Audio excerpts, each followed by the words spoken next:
Okay, Patty, we are all good for you to get started now. Okay, good morning, everyone. Good morning. Good morning. Good morning. Good morning. Morning. Nice to see everyone. Nice to hear your voices. I'd like to welcome all of you to the first of the two meetings that we're having for the Sheriff Civilian Oversight Commission this month. Next month, please note that we'll have just one meeting in August. I hope everyone is doing as well as possible, trying to stay safe and wearing your masks and distancing as we continue to be stuck in this pandemic. I also want to acknowledge, if I might, on behalf of all of us, how challenging it is. It's been 4 months now, and there is not an end in sight. It is kind of artificial to not be able to meet face to face, eyeball to eyeball, to have our big public meeting. And so I just want to acknowledge that how much I appreciate everyone who we try to do this, to do the best we can together. And I want to appreciate Jennifer and the COC staff who so diligently work to make these meetings happen virtually. As has been my tradition for the last 2 years, I'd like to start us with a little bit of a quiet time. I want to encourage everyone to take a minute, feel your feet on the floor, kind of center yourself, take some breaths, and so we can sit quietly in just a brief meditative moment together.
Thank you for joining me in that sweet moment.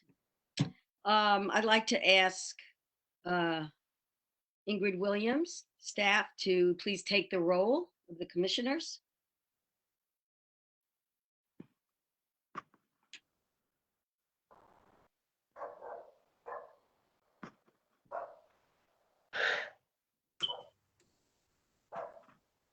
Is Ingrid there? Is she on the line?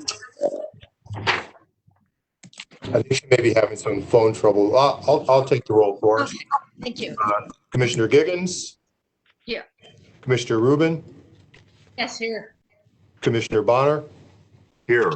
Commissioner Harris? Here. Commissioner Tolentino? Here. Commissioner Ochin? Commissioner Ochin? Commissioner Kennedy? Here.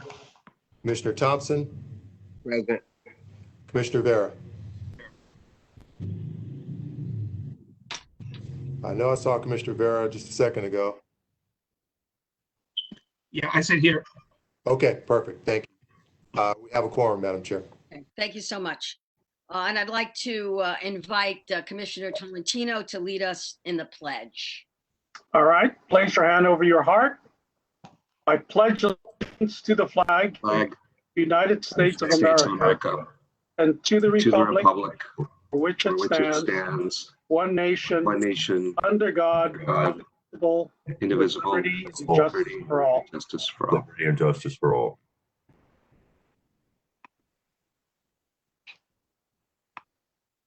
Thank you.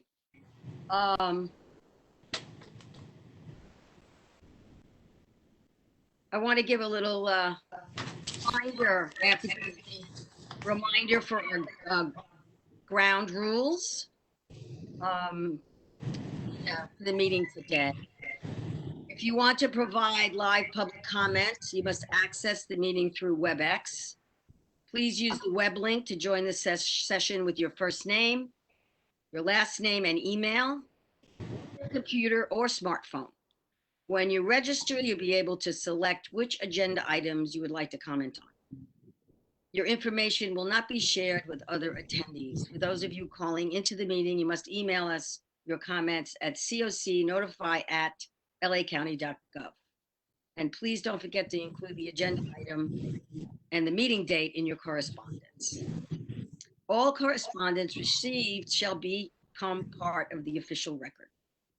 When you're going to give public comment, please be sure to eliminate as much background noise as possible. And depending on the number of participants, we will have either 1 or 2 minutes per person of public comment. And again, I have the challenge of technology, so really want to ask people to just be with us if we get little glitches along the way. Also, I just want to say that if a speaker wants his or her name to be placed in the minutes, they must indicate so. So let's move to the agenda. Item 1. Is there, we want to approve the minutes of June 18th. Is there any discussion or comments regarding the June 18th, 2020 minutes? Move approval. Second. There's a motion. Is there any public comment on the minutes, Jennifer? For 2 people who had signed up for administrative matters, but neither of them are on right now, so there are no public comment. Okay, very good. So let's do approval. Can we get a vote? Aye. Aye. Aye. Aye. Aye. Aye. I think that's everyone who's present. Thank you. Motion carries. Oh, I think I just saw that Commissioner Osen is here.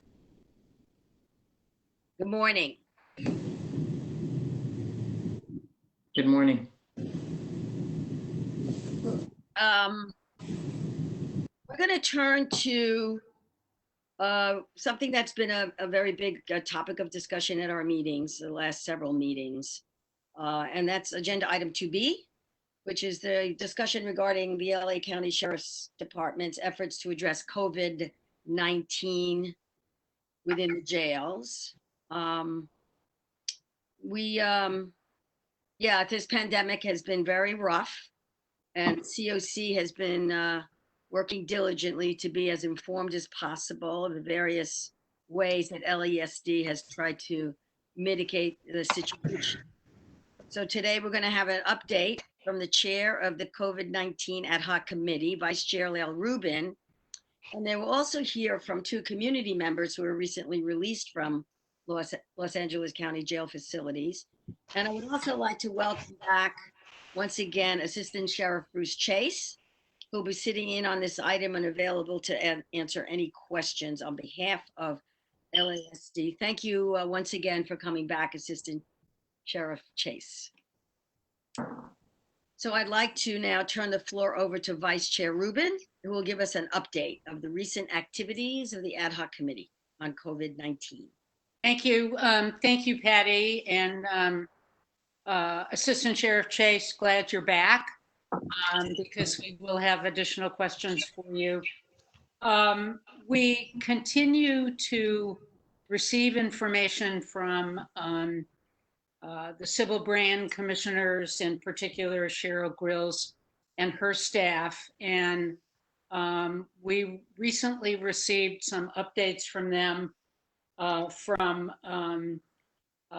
investigations several weeks ago on June 16th at NCCF and at Men's Central Jail on the 25th. And I don't know, Sheriff Chase, if you have seen these reports, but they continue to be disturbing because it certainly appears from their point of view, that is the Sybil Brand people, that they do investigations, they do site visits, and what they find is things that they're concerned about haven't changed much.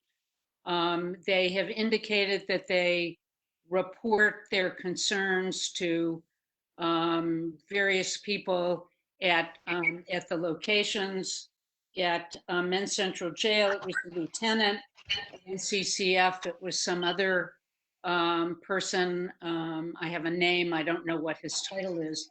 But the point is, and one thing that was expressed at the last meeting was that we want to make sure that that information that is relayed from the Sybil Brand investigators does filter up to the people who can make the difference. So while that is something that I would like you to address, Sheriff Chase, we also have a concern coming up with, especially because the courts had indicated that they were going to open up again. Whether that still remains, is to be determined. But there has been, and we've talked about it in the past, the concern for transportation of inmates for court proceedings. I know that there had been some discussion about trying to do as much over video as possible.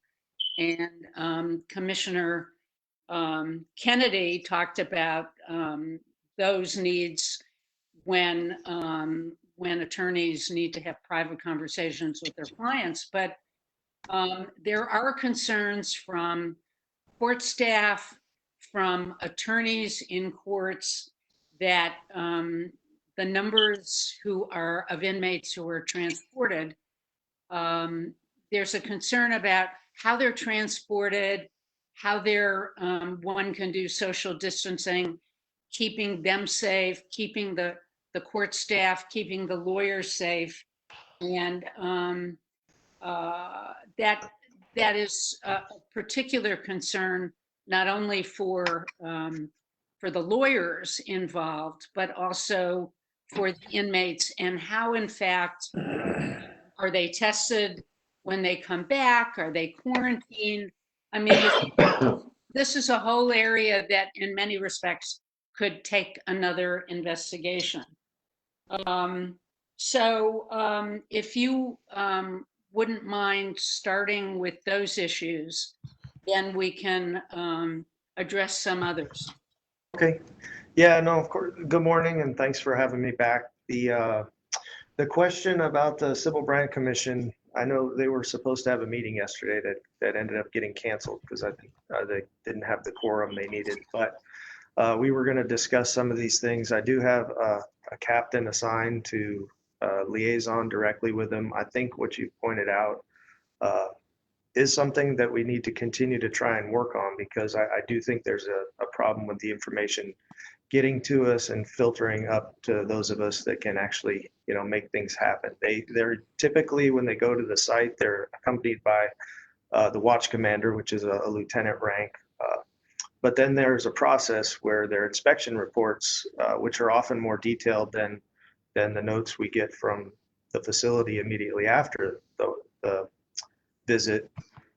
So we need those detailed reports, and they don't get to us for quite some time. So we're trying to work with them to streamline that process, because anything that they address that we can act upon, we want to do that.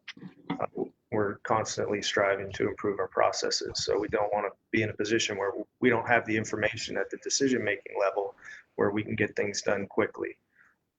So we're going to continue to work on that. Interrupt you, just so that I don't forget for later. Can you give us the name of the captain who is the liaison? Yeah, so that's Captain Hugo Macias.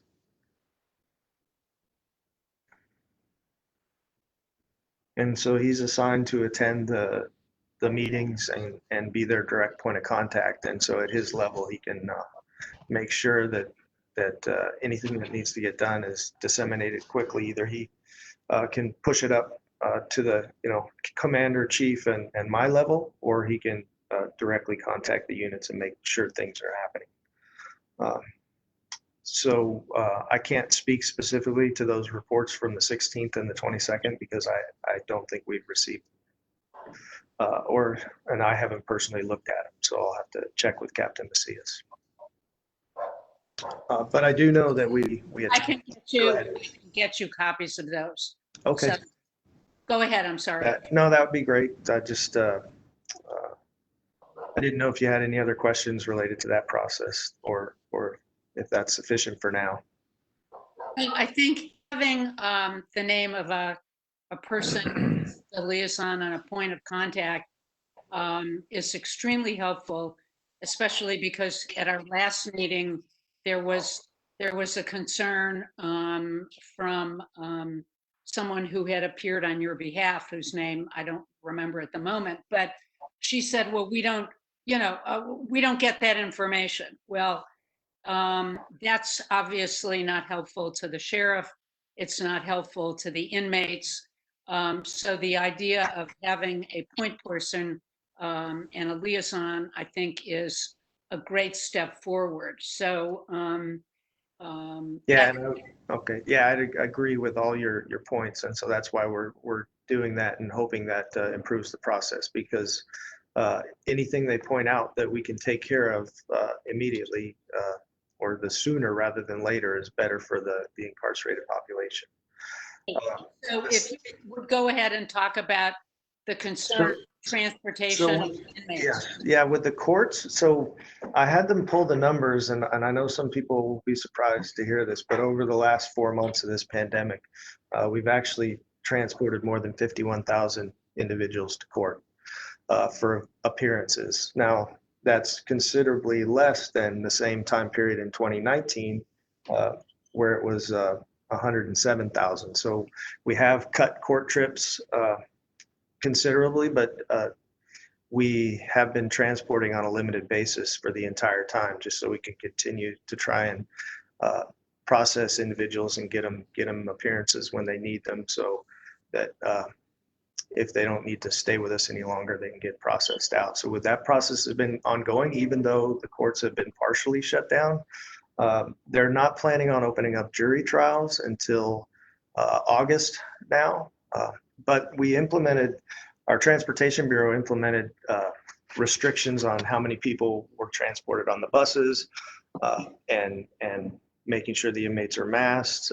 So that has been ongoing. And so my point in bringing up the numbers is we've actually been doing that, taking extra precautions since the end of March, where they, instead of having 4 people in a group when they are handcuffed to be put on the bus, they use only 2 people at a time, and they only run the buses at half capacity. So they make more trips if they need to. And we'll be continuing that process. So anytime an inmate leaves their housing area also, so when they're leaving for court in the morning, we have required them to wear masks since the end of May.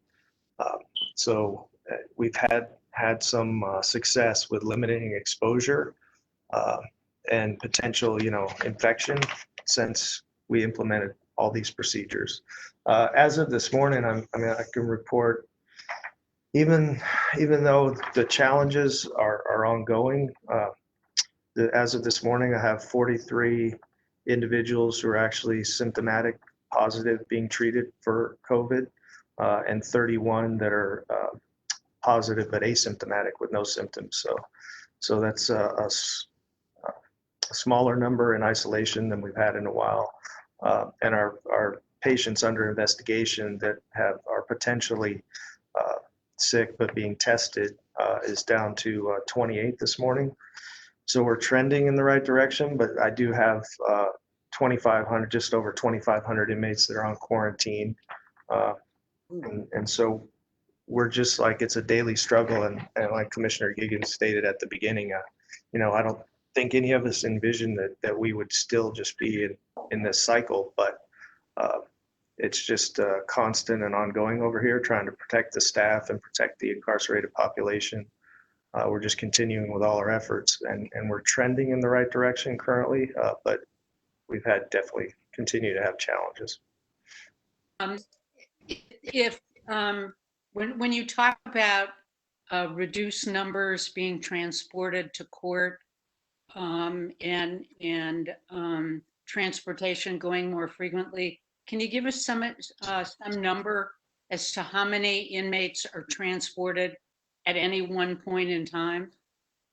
Well, the court numbers fluctuate daily on how many the courts request and how many we allow to go. So if anyone's in a quarantined area or under observation, they're medically not cleared to go. But the court numbers out of the 51,000 trips that have occurred in the last 4 months, 69,000 were actually scheduled to go to court. So that meant we held back just about 19,000 from going to court. And so on a daily basis, it has started to tick up a little with the courts. They've opened up more for more procedures recently, and they request, again, it fluctuates day to day, but this morning there were 800 people requested to court, just under 800, and we'll probably end up sending about 600 or so. But then 2 days ago, the number was closer to 500, and we ended up sending, several hundred. So. Okay. I think my question really wanted to get a sense of how many inmates would be in a van or how many would be in a bus at one point in time. And that number would be helpful. I know you said that. So I don't want to just guess at that right now, and I don't have somebody from my transportation bureau, but it really does depend on the route that particular bus is taking, how many courts they're taking individuals to. But we're limiting the buses to half capacity. The normal capacity would be, I believe our buses hold just over 60 if they were fully loaded. And so we're limiting it to half of that immediately. Vans and other transports, special transports, occur for inmates with special needs, and those are also limited to allow for social distancing. So we won't have those vans full either. Now, are there, excuse me, are inmates tested before they go, before they're transported, or when they come back? No, so there's currently no testing process for inmates prior to being transported to court or when they come back. It would just be based on if they're not in a quarantine location and not displaying any symptoms, or they're allowed to go to court.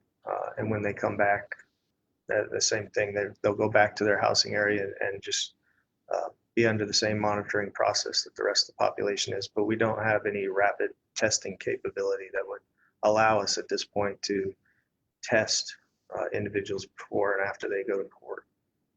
Has there been any instance that you know about where somebody was in a quarantine setting and erroneously was transported to court, creating other issues?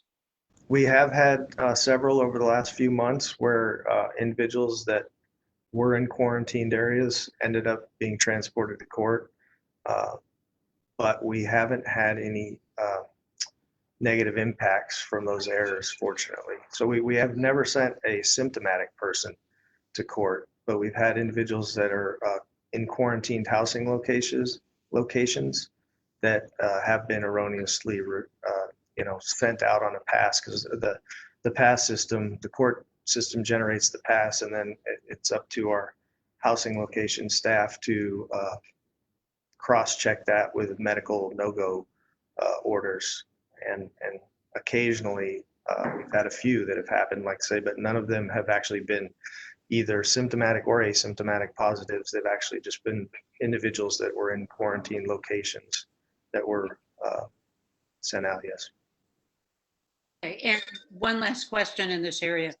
When, in these instances that you've talked about, has there been any notification to the court or court personnel that this was somebody who was in a quarantined area and was erroneously transported to court?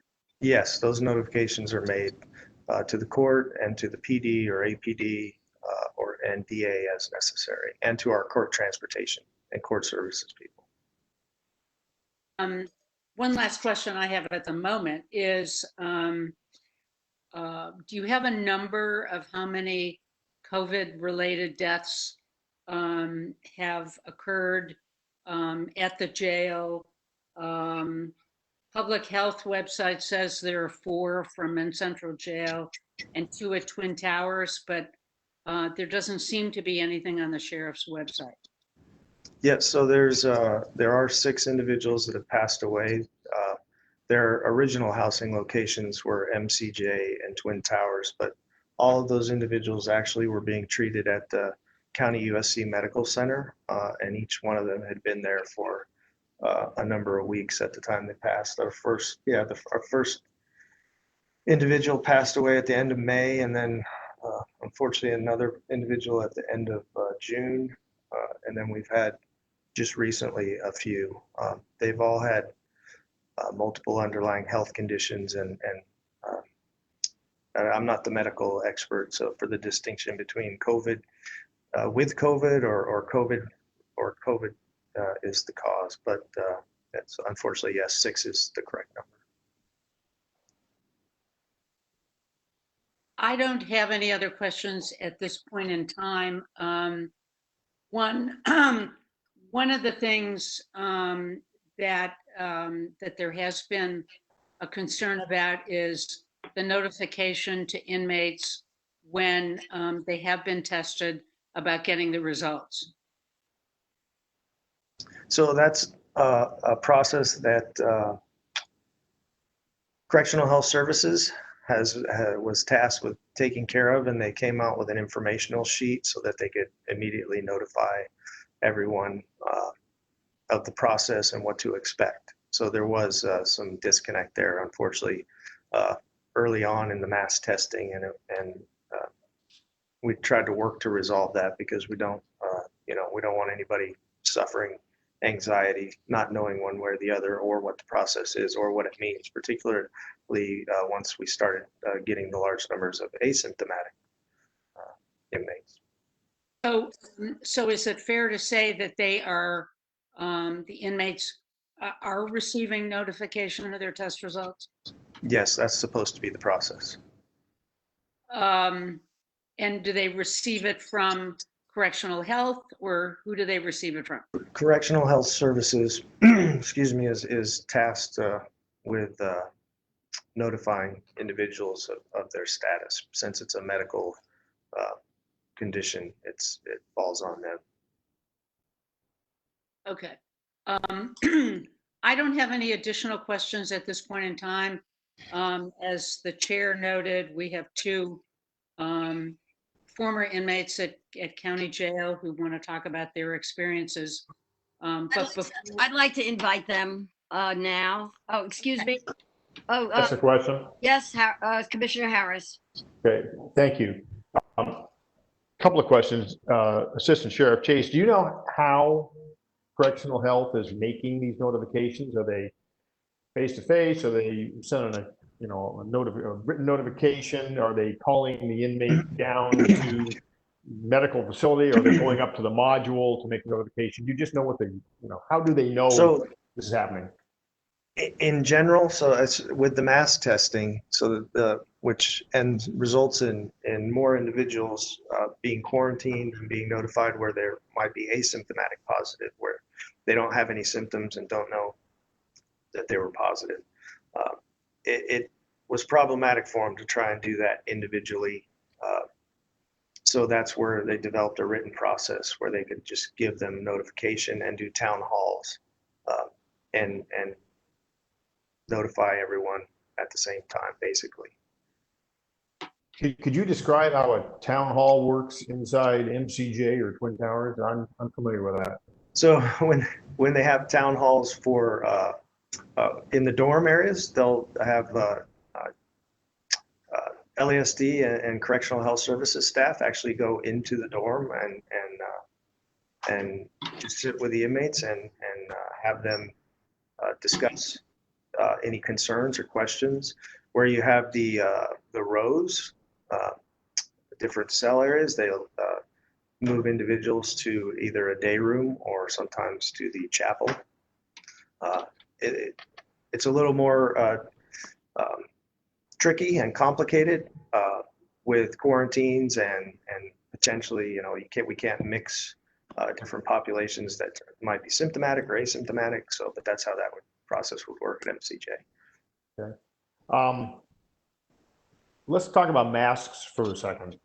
I know there was great applause when the Sheriff's Department advised that they had developed this process for decontaminating tens of thousands of N95 masks. Did that process get off the ground? Is it operating? What is the status of that particular initiative? So that particular initiative on the sheriff's side has stalled. There were permitting, delays and inspection delays. So it's temporarily stalled, but the process with the facility in Burbank that we have access to, we actually haven't had to use that process yet. We've had enough inventory, but currently our facility is not launched. It's stalled. And the N95 masks are only provided to staff, is that correct? Or are inmates also provided with N95s? They're primarily for staff and primarily for staff that are interacting directly with positive patients. So I'm not going to say we've never given one to an inmate, because the default is if that's all you have, you use what you have. And so it just it's not necessary for someone who's symptomatic to have an N95 on. A surgical mask or a cloth mask is sufficient according to the medical advice we get.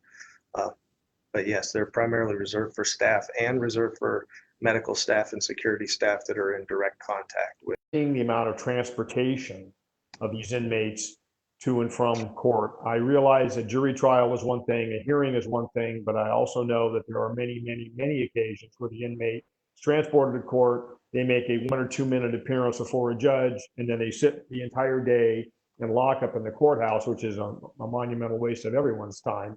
It would seem like those type of transportations could be more effectively handled remotely with video, and also the entire issue of some type of secure, I'm thinking of a virtual attorney room where, the inmates can be brought down to the attorney room, sit before a computer console, and then have secure access between themselves and their attorney, so they could, in fact, conduct an adequate defense without having to transport these people or have the attorney come down there and expose themselves to all this potential illness. Is there any initiative that's going on to genuinely look at this, or is it just a lot of, gosh, we wish we had it, but it's just never going to happen because it's too expensive? Well, so from the Sheriff's Department side, we would not object to any of what you've just described. It's in the purview of the courts and the justice partners, and they have been working on various fixes or ways to do that. We just have in Los Angeles County never invested or got the buy-in from all the justice partners on this type of video arrangement. I can say that we've worked recently to set up a phone system that is the same thing, where certain hearings and attorney contacts can be conducted over the phone, and the phone vendor GTEL has agreed to provide this service for free. We actually just launched the pilot at Twin Towers on the 14th, so 2 days ago. And so There are live sessions being conducted between attorneys and inmate clients, and the platform's expected to be moved over to MCJ next week. So we're working on that. So it'll be telephonic, and the courts have agreed to do it telephonically, where it would be the same type of system. There just wouldn't be the video. But the the defendant and his attorney has to agree to the process as well. Great. Thank you. That's really gives me some optimism. Thank you so much for that. What I'd like to do now, can you just hold your questions, because I would like to bring in the two gentlemen who are going to give some testimony, and then we can, and Assistant Sheriff can also hear this, and then we can return to comments and questions. But they're waiting patiently, and I'd like to bring them on. We have two people who have been recently released from LA County jail facilities, and they're going to share their firsthand experiences. And so we have with us, and they prefer to remain anonymous. So first we're going to hear from AB, and then we will hear from YC. So AB, you have the floor now. Please proceed. Good morning. Good morning. Okay, so I arrived at Men's Central Jail in February of this year. I was scheduled to go to court in March, and that was at the beginning of the COVID-19.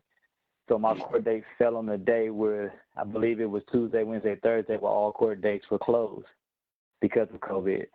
I was rescheduled in April. Everything in Men's Central Jail at that time was going fine because I think it was just like fairly new to everybody, no cases and things of that nature. But in May, we were placed on quarantine because the individual tested positive for symptoms. We was on quarantine for 15 days. I was scheduled to go to court within that quarantine time, but did not make it because my tier was quarantined. So in this process in May, and the quarantine thing, we were not allowed to go to yard, of course, but we was also forced to shower with at least half of our tier at one time in order to get our showers done in a timely manner, according to the deputy.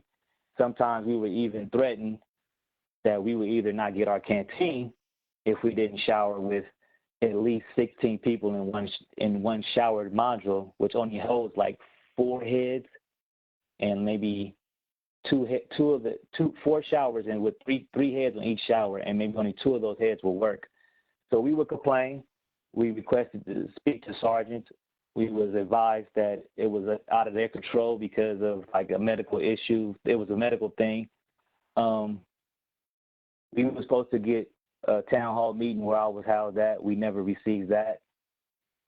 One time we were able to speak to someone from medical because we were placed on an extended quarantine because the individual was processed through. He came to jail one day, was tested, was housed in our module, and then 2 days later, they removed him because they said he came back, he tested positive for COVID, and we were trying to figure out why would someone bring someone here not knowing that they had it, and then as soon as you remove them, our quarantine was being extended. A lot of the complaints from inmates, as well as myself, was we were missing court. And I think we was like satisfied with being able to go to canteen, even shower, even though it was no social distancing practicing for our showers. But the whole thing was we were missing court. Everybody's court date was falling while we was quarantined, and then the courts would extend people from either 1 week to 90 days. And we were just trying to figure out, what would be the process for us to even go to court while being on quarantine. I was scheduled to go to court after missing 4 or 5 court dates because of quarantine. I did not even make it to my last court date. Fortunately, the judge allowed me to have my case heard without me being present, and I was subsequently released in June. But we received a mask in the beginning of the whole COVID-19, and we received an additional mask sometime in June. So I said we received 1 mask at the beginning of or mid-April, and then another mask at the beginning of June. We were also when we were off quarantine, we was provided day room. We was provided once a week disinfected. We had to ask for gloves in order to clean ourselves. A lot of the times we used the shampoo that we were able to buy from canteen. Even with like the clothing, sometimes the clothing came back new, sometimes it didn't. But I think the biggest issue for like the inmates there was not being able to go to court. Another issue that arose was when we were leaving out of our module, we did have to wear masks, but at the same time, we weren't getting tested. So when we were on quarantine, at the beginning of our quarantine, the first 3 days, medical was coming by and testing our temperature, and then they stopped. And that never happened again. So we was asking, well, how can we get tested to see if there's anyone on the tier who tests positive so they could be removed so that we could have a tier where there's no one with COVID-19 and maybe we could go to court and have our activities brought back to us, but we never got an answer on that. I think I've covered mostly everything, but if anyone has questions for me, I would love to answer them. Okay, thank you so much. Your information you're sharing is very important to us. And now I want to invite Speaker YC. Mr. YC, you have the floor.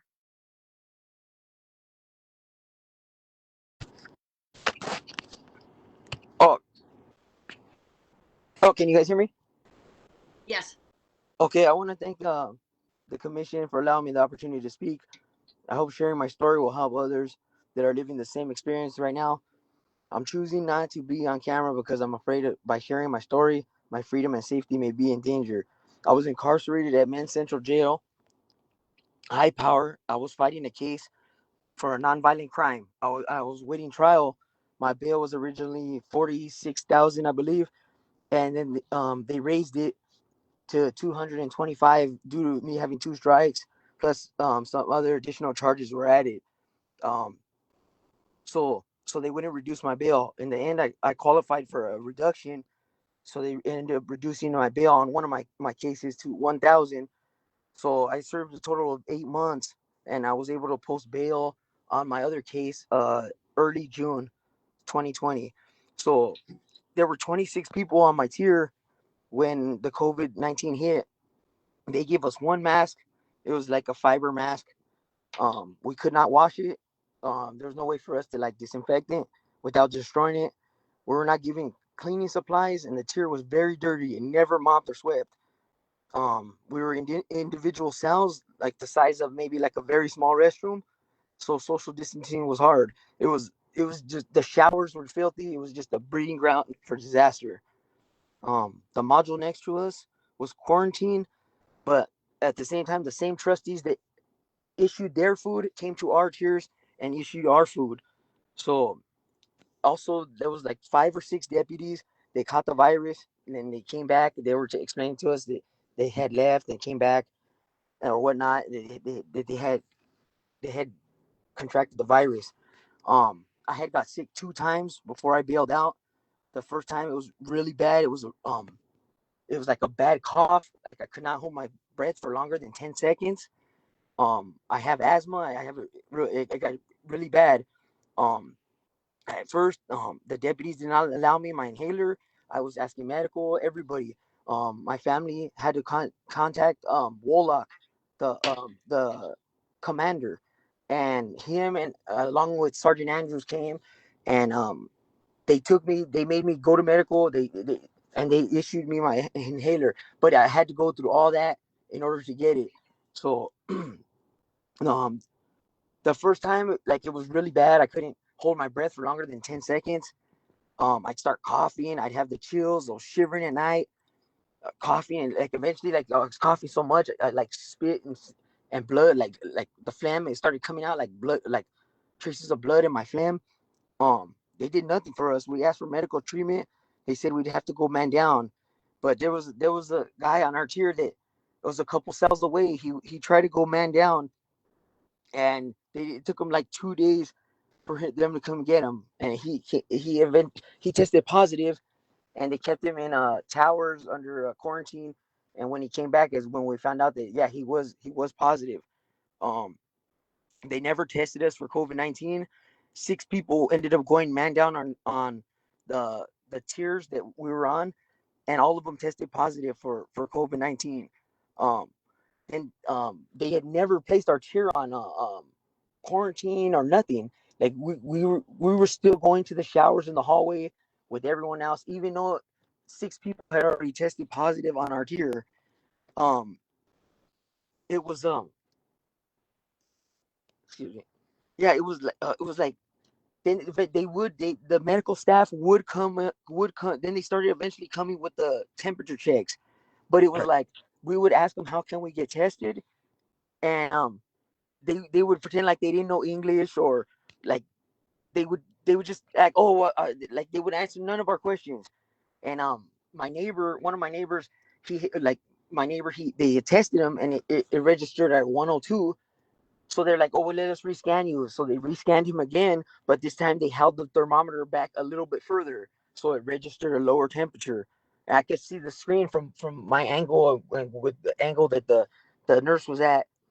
I could see it was like it was obvious he was really sick, and they did nothing for us.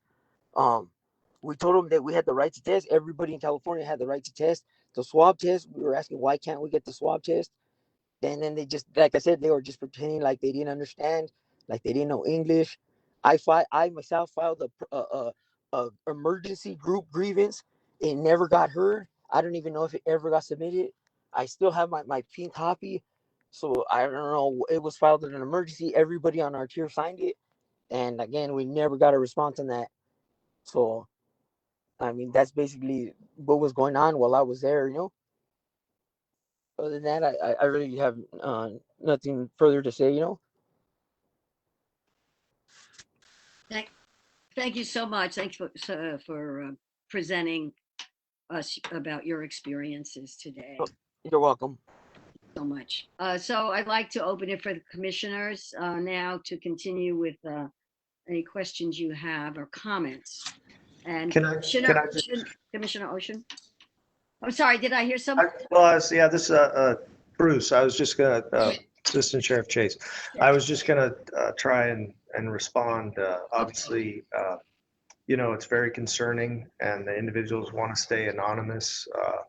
It's hard to respond directly, not knowing exactly where they were housed or when. But the first individual who was talking about the quarantining and the court process, we know we had that going on, where there were individuals that were being delayed from getting to court. We were trying to make sure that they were getting all the credits while they were still with us, so that when they eventually got there, we weren't going to be delaying their release. But it would be helpful, and I don't know if they could maybe pass the information on stay anonymous, and maybe have the Inspector General get the information so that we could have an investigation, and then we can, that way they can retain their anonymity for their concerns for their safety. And especially, so the second gentleman who has the copy of the grievance, I mean, that's something that OIG can definitely follow up on. And we can look into the specific complaints and the specific things that were going on in their housing areas. It sounds like the second individual was released from MCJ before we completed the mass testing there.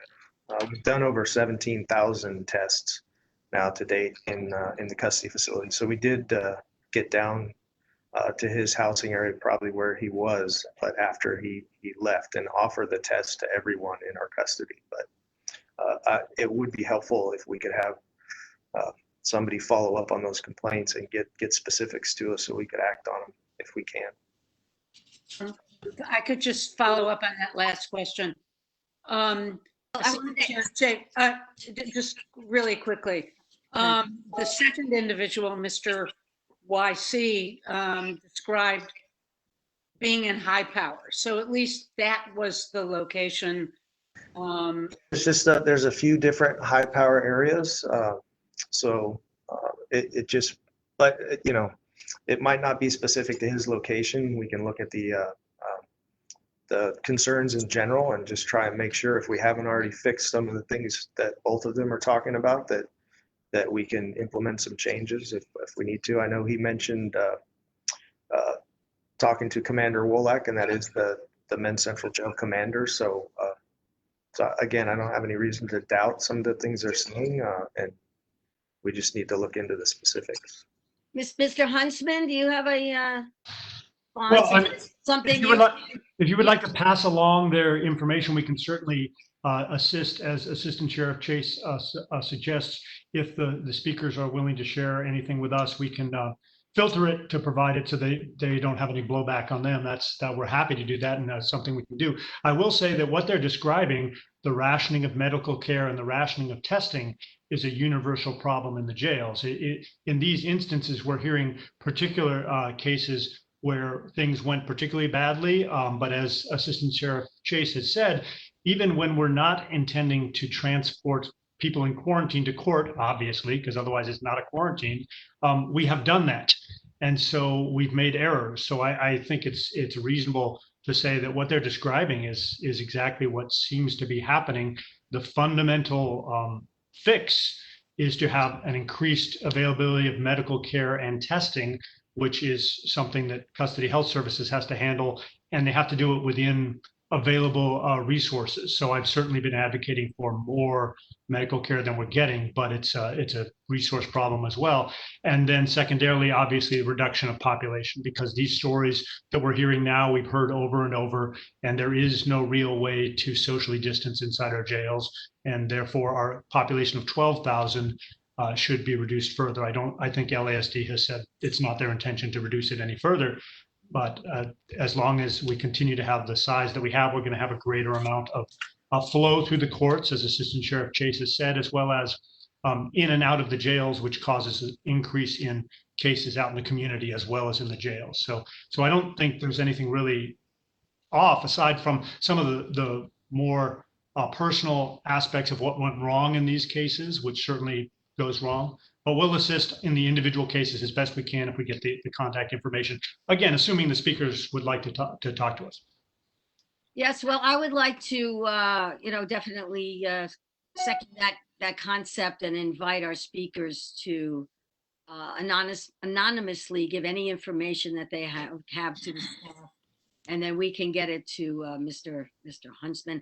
Before I go to Commissioner Ocean, I want to go back to Commissioner Vera, because I asked him to hold on to his question, and then we'll come back to Commissioner Ocean. Commissioner Vera. No, I yield to Commissioner Ocean because my question is COVID related, but doesn't relate to our two guests today. Well, that's okay also, by the way.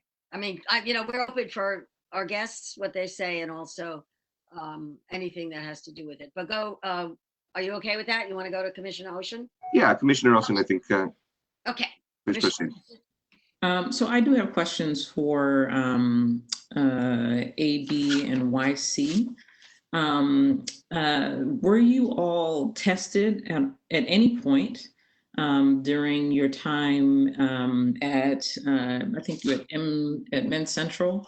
And when you were released, what kind of information were you given about how to keep yourself and your community safe around COVID-19? Hello? Yes, I can hear you. Okay, I was not tested at any point. This is AB speaking. And when I was released, I was not tested, and I was not given any information about how to keep my family or community safe. YC, is that the same for you? That's correct. When I got released, they didn't give me any information or nothing. They just did the regular fingerprinting, and I got bailed out, so it was just like the regular release process. They never gave me information about nothing. They just fingerprinted me. I guess ran me through a whatever the little code is, or the live scan, and then I was released. And I just want to say for you both, thank you very much for coming forward and your willingness to share your experiences with the commission, with the public, and with the Sheriff's Department. I know It's not an easy thing to do. And so I really appreciate your courage in coming forward to hopefully save other folks from being affected by COVID and dying from COVID, which brings me to my question for Assistant Sheriff Chase. Both YC and AB describe something that I've heard from public defenders that I've spoken to, also from the Civil Brand Commission reports, which is that individuals in quarantine are not being tested. And it seems to me that that would be a one place where you can target testing. If people have been exposed, shouldn't they all be tested and the folks who test positive removed so that the pod or module can then be restored to sort of a normal designation? And I'm wondering if testing is occurring in quarantine, and if it's not, why not? And then I have a few more questions, but that's the first. Well, yeah, so again, the testing's under the control of Correctional Health Services, but so they're the the subject matter experts on that. But there's two different ways we can end up in with a quarantine.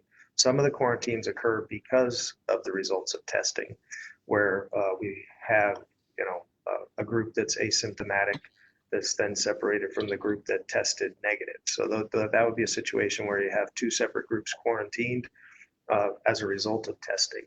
Then the second way the quarantines can happen is if somebody is removed from a housing area and tests positive, then the housing area they left, yes, is placed under quarantine and they're just observed. And so my understanding of the current guidance from the CDC is those individuals have to stay quarantined because they've had close contact and been exposed to somebody who's positive. They need to be quarantined for up to 14 days. So if they got tested right away and tested negative, they would still have to remain in quarantine due to the potential incubation period of the virus. And so again, I'm just speaking from layman's terms, but that's our understanding on the custody side of the process. And then they're monitored by health services to see if they any of them become symptomatic and need to be removed for testing. So they would base the testing on somebody who's in that secondary quarantine I described, would only be tested if they became symptomatic. I have a question, Commissioner Ocean. Do you have another? I do, but you can go ahead if it's along the lines of It's that. about the correctional health. Sorry, my camera cut out. Okay, yeah, it's about the correctional health. We keep hearing that, and I know we've heard from them in the past. Could you review the relationship between the actual jail personnel who are on scene and the leadership there, and also your leadership and correctional health? Because, here we have this public health problem, medical problem within these confined spaces. And is there oversight for correctional health? Is there a way to, why isn't correctional health doing more? That's my question. So Doing more regarding testings, and when people leave, having people tested before they leave, all that whole circumference.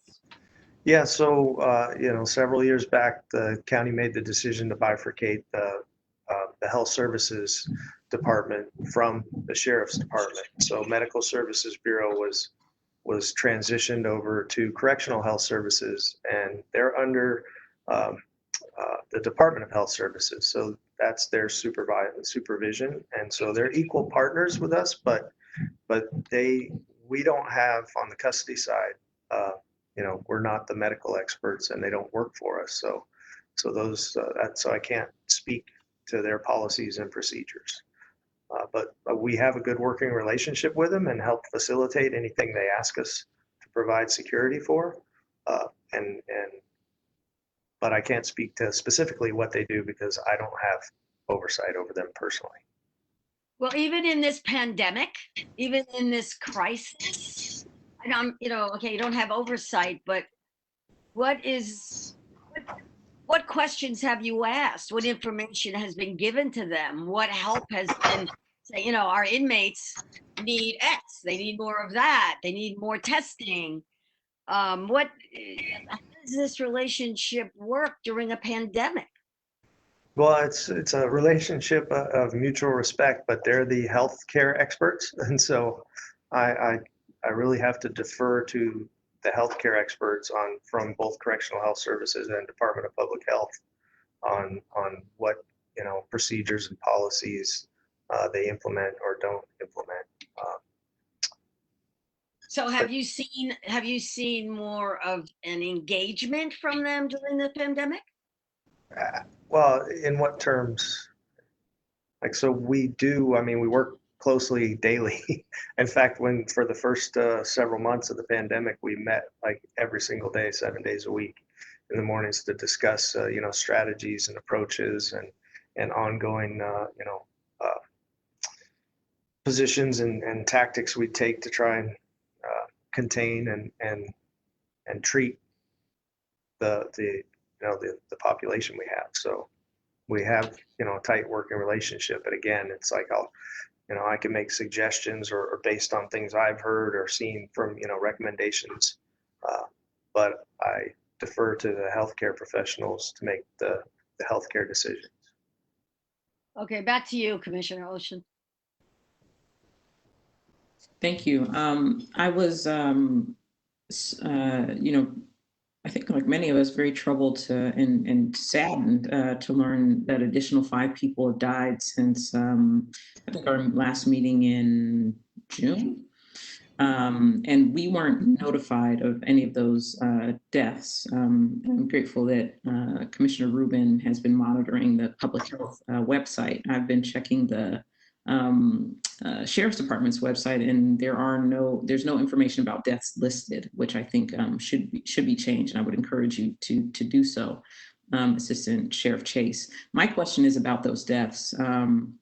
Can you tell us a bit more about those 6 people who have died, how old they were at the time of death, any other information that you can share demographically? Obviously, that wouldn't violate HIPAA, but can you tell us a bit more about those 6 people? So I don't have that information in front of me this morning because it wasn't one of the questions, but we can check with County Council and see what we're allowed to release and get that information to you. So we have all that. I know they all had multiple underlying health conditions, and again, some of them were, the primary cause of death wasn't listed as COVID, but they all were COVID positive, and they were all actively receiving treatment for various conditions at the County USC Medical Center when they passed away. And, go ahead. And can you also, as you're getting that information, compare the number of deaths in the jails to date with the historical averages of the number of deaths that occur in the jails, you know, for the last, say, 5 or 6 years by this point? I think it would be helpful for us to have that comparison.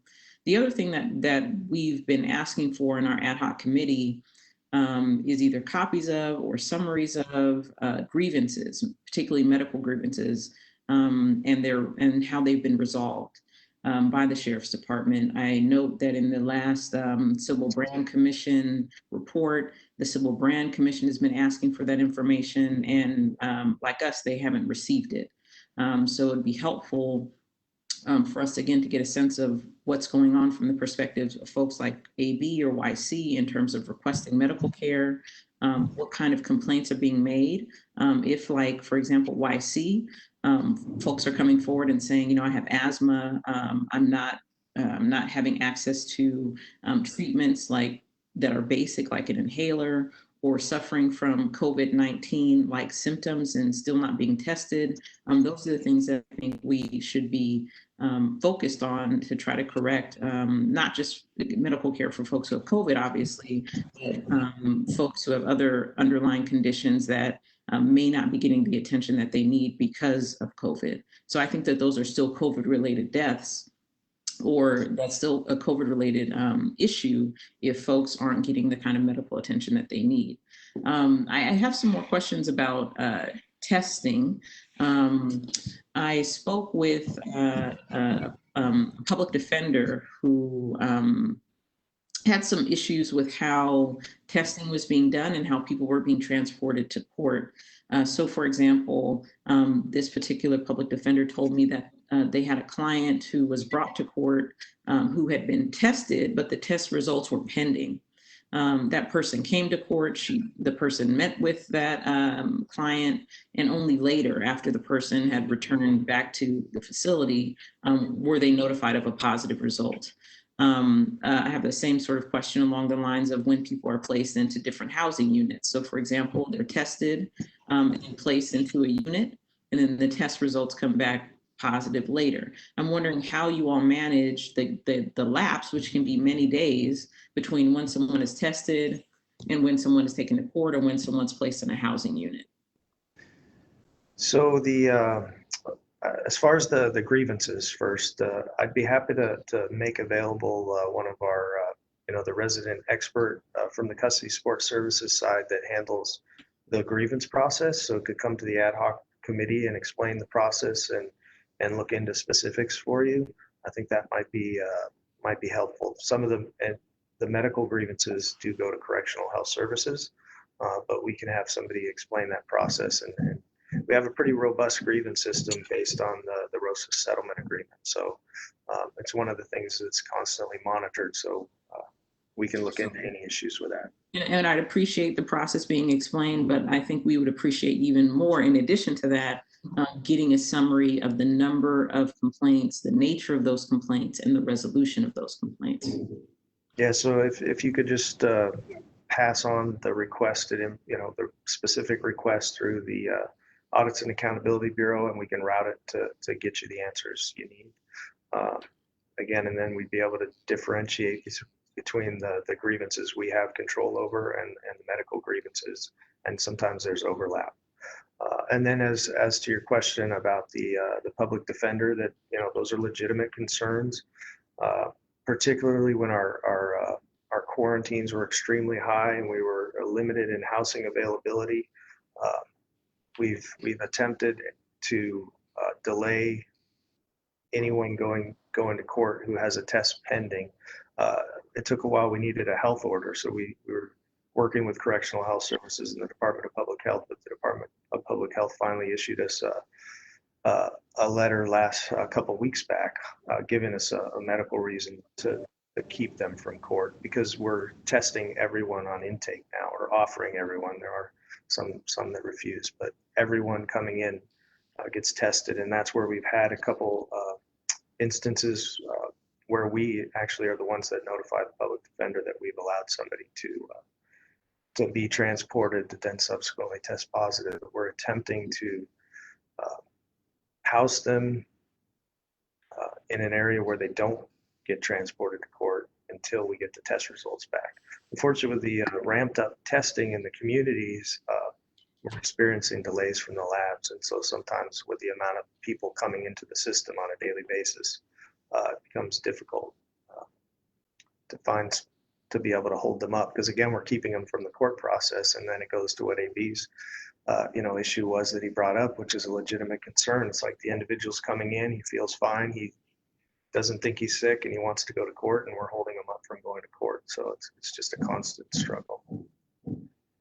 And do you feel like you've corrected those problems with the lapse between the test and the result, and housing assignments and transport issues to court? We have, but it's a daily process to try and keep it under control. So I'm not going to say we're not going to commit.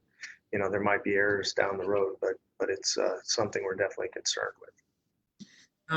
So I have another question related to testing, and then I have a few other questions about hygiene and sanitation.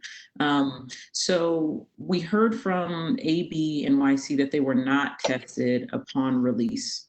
And that seems to me, and they weren't given any information about how to monitor themselves and who to contact if they become symptomatic. Obviously, if someone is tested when they enter the facility, that's a point in time.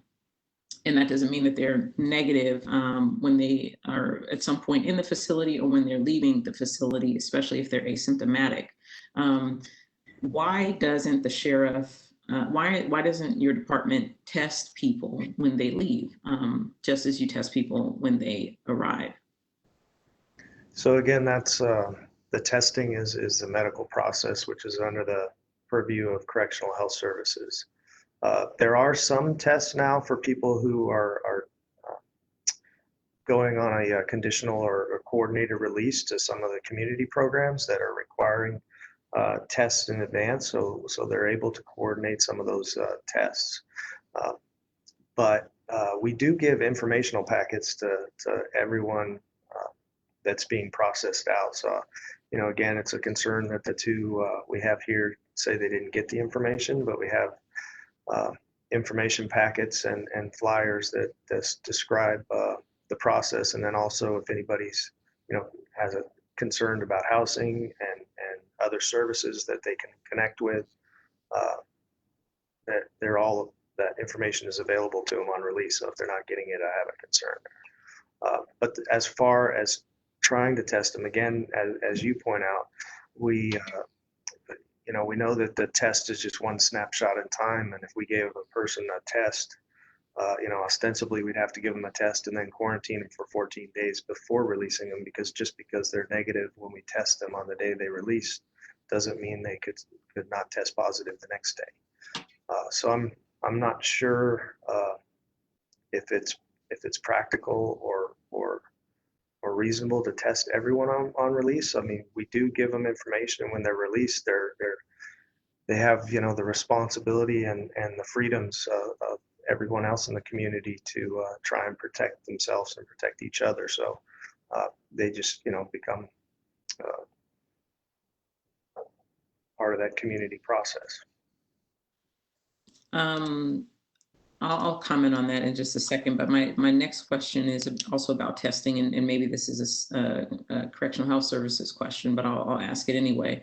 When folks are released from isolation, are they retested, or someone who's tested positive? How do you know when they are no longer a health risk to other people? Is it when they're not symptomatic, when they test negative? When are you putting people back? I guess my question is, when are you clearing people to go back into the general population? And how do you know that they are no longer a threat to the general population in terms of their ability to pass on the virus? So the process Correctional Health Services is currently using is a symptom-based process for clearing. So when there's a patient under investigation, it takes 2 negative tests to clear them from being a PUI, person under investigation. But when they're actually have tested positive and are symptomatic, then they use a symptom-based approach where they monitor them for symptoms of illness. And then once they've been symptom-free for a certain number of days, according to the CDC guidelines, then they're allowed to be released back into general population. I'm interested in knowing more about that symptom-based strategy and whether someone can still be contagious even though they are no longer showing symptoms. And I understand that's not a question for you, it's just a question that I'm wondering about. I have some concerns about the fact that folks aren't being tested upon release, or there's not testing being coordinated in the community, because as we know, the folks who are in our county jails are disproportionately Black and Latino. We know that the folks in our county jails are disproportionately very poor. Many are homeless. And so we're releasing folks back into communities that are already being devastated by COVID-19. And I think it's irresponsible of the county, and I'm not just talking about the sheriff's department, but the county as a whole, to house people in what is essentially a petri dish and then release them back out into the community that doesn't have the resources to support them. And I'm not saying to keep folks longer. I'm saying to coordinate wraparound medical support to ensure that spreads in the jails don't lead to spikes in spreads in the community. And ideally, we don't have spreads in the jail because, as Max Huntman said, we can reduce the population. I have some other issues that were raised by the Civil Brand Commission, but I'll just kind of list them. They're not necessarily questions, but maybe areas that perhaps the Sheriff's Department can follow up on. In multiple Civil Brand reports, the commissioners have noted that people are not getting access to phone calls, to regular showers, and I think AB mentioned this in terms of his experience at Men's Central Jail, that they're not getting showers except for every 2 to 3 days. There's a lack of adequate cleaning supplies, and both YC and AB validated those particular complaints of this and observations of the Civil Brand Commission, that individuals aren't getting clean clothes on a regular basis, even as they're being asked to sanitize their own housing units. And again, these are all things that can contribute to the spread of COVID-19. And if we're not able to successfully get these resources to every single person in our custody, then we shouldn't be housing so many people in our custody. And then lastly, just about sort of First Amendment concerns. In the last Civil Brand Commission report, there were complaints about a lack of access to the law library and to this television so folks can know what's going on in the world. And I hope that your department will look very closely at what the Civil Brand Commission has reported and swiftly undertake efforts to correct those problems. Those are my questions and comments. Thank you. Okay, I think we want to go to Commissioner Vera and then Commissioner Tolentino. Thank you, Madam Chair. One issue, a COVID-related issue that I wanted to raise with the Assistant Sheriff. As you know, one of the critical functions of the Sheriff's Department is to serve restraining orders that protect victims of domestic violence. Well, with COVID, I guess one of the policy changes was to allow a lot of these restraining orders, the request for service, to be done by webmail. I'm told now by the LA Family Law Coalition that the Sheriff's Department, now with the reopening of the courts, is now requiring everybody to be funneled through the Sheriff's Civil Office in the courtroom, in the courthouse, and that it's chaos. And that this issue has been brought up by Harry Buhai and other advocacy groups, and they've gotten no real response.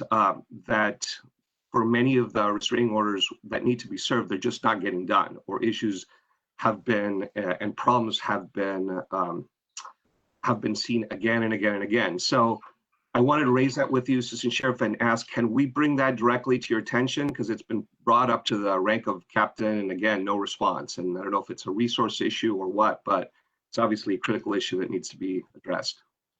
So I apologize, but I actually don't have I'm not over the court services division. That's another assistant sheriff has that collateral responsibility.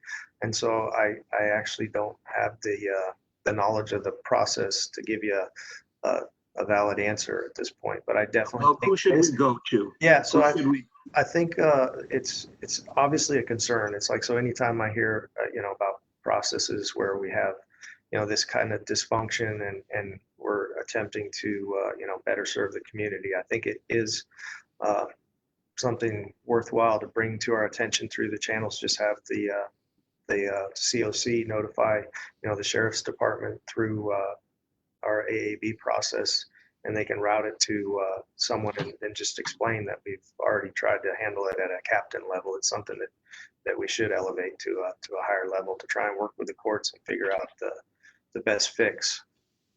Okay. Maybe Mr. Williams, we can work with your staff to do that, but it's urgent, and we'd love to get this to the right people. Absolutely. We'll follow up. Great. Thank you.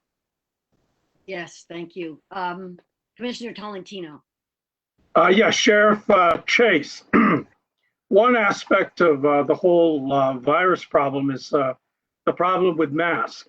I have several questions about the use of the mask, the protocols of the mask. I think we heard from both AB and YC that, for example, AB received this mask at the beginning, and it was a disposable one, and it slowly wore out and didn't get another one. YC says that he also received the mask at the beginning, but it slowly deteriorated. One of the things that you had mentioned was that you get washable masks from NCCF and CRC, and that there's also disposable masks by plumbers. So what's the protocol with respect to these masks? It seems to me that what I've heard, at least from the media, is that once you use them, the washable ones, they need to be washed right away. Are those washable masks given to to some laundry place, or does the inmate have to do his own washing? And also the disposable ones, are they disposed once they're used? For example, when they go into a transport and they use a mask and they get back, do they dispose of those masks and get a new one? So what's the process with use of these masks? So there are a couple different things, and so YC and AB's concerns, again, we'll follow up on, because the way the process is supposed to work now is anytime an inmate needs a new mask, we provide one to them. As far as one-time use, that's not our understanding. Even the healthcare professionals and our custody staff, we utilize these masks more than once. It's not until they're contaminated that they need to be disposed of. But one of the dust masks like that they described, if they got one and then we didn't replace it, those can easily, they're very fragile, and I believe them when they say they deteriorate and fall apart and need to get replaced. So that should be something we should take care of. With the cloth masks, we do not currently collect cloth masks and launder them in our laundry facilities. We do provide the instruction to the inmates on how to wash the cloth mask. But again, a lot of the guidance, for washing and air drying is available to the inmates. Wouldn't you, if you have a washable mask, that when you're washing or laundering the mask, you give them a second one to wear? Yeah, so we do have multiple masks. For example, down at the women's facility at CRDF, they are all issued 2 masks, and we're slowly trying to accomplish the same thing with our male population. It's just constantly in flux, so we have people coming and going. We allow them to take the mask with them, so we don't collect them and send them back to the laundry and give them to somebody else. We allow them to take them with them when they leave the facility. How many washable masks do you provide? How many disposable ones? And how many people get the plumber's mask? Is there a criteria who gets what? Which kind of mask? A lot of it's based on housing area and availability at the time. So I don't have the specific information of which individuals are getting which masks at which location in front of me. But again, it's not something that's set in stone, so it's subject to change based upon availability. But we always make sure we have something available, and it's based on our ability to produce and our inventory and the transition of the inmates. With respect to these disposable masks, you replace them when they're contaminated. How do you determine when they're contaminated? Well, if an inmate brought it to the attention of any of our staff and says he needs a new mask and it's not working, then we should be providing them a mask. So it's something that you and I could look at and see. Can we, Commissioner Tolentino, would you mind if we just pause there to ask AB or YC their experience? Yes, I agree. Replacing the masks? That was my next question. Thank you. YC, were you said you received the mask and it deteriorated. Did you make a request to get another mask? Yeah, I requested several masks, and they were just it was never given to me. I was given like one painter mask when initially when everybody was supposed to receive a mask, we got one, and it was that little fiber mask. But it like again, there's no way for us to disinfect it or clean it without it deteriorating. So how many times did you make the request? I'll say over 5 times. And did you get a response? They just said, "Oh, we'll check and see if there's any in the booth," and then I just never got one. All right. AB, what was your experience with the mask?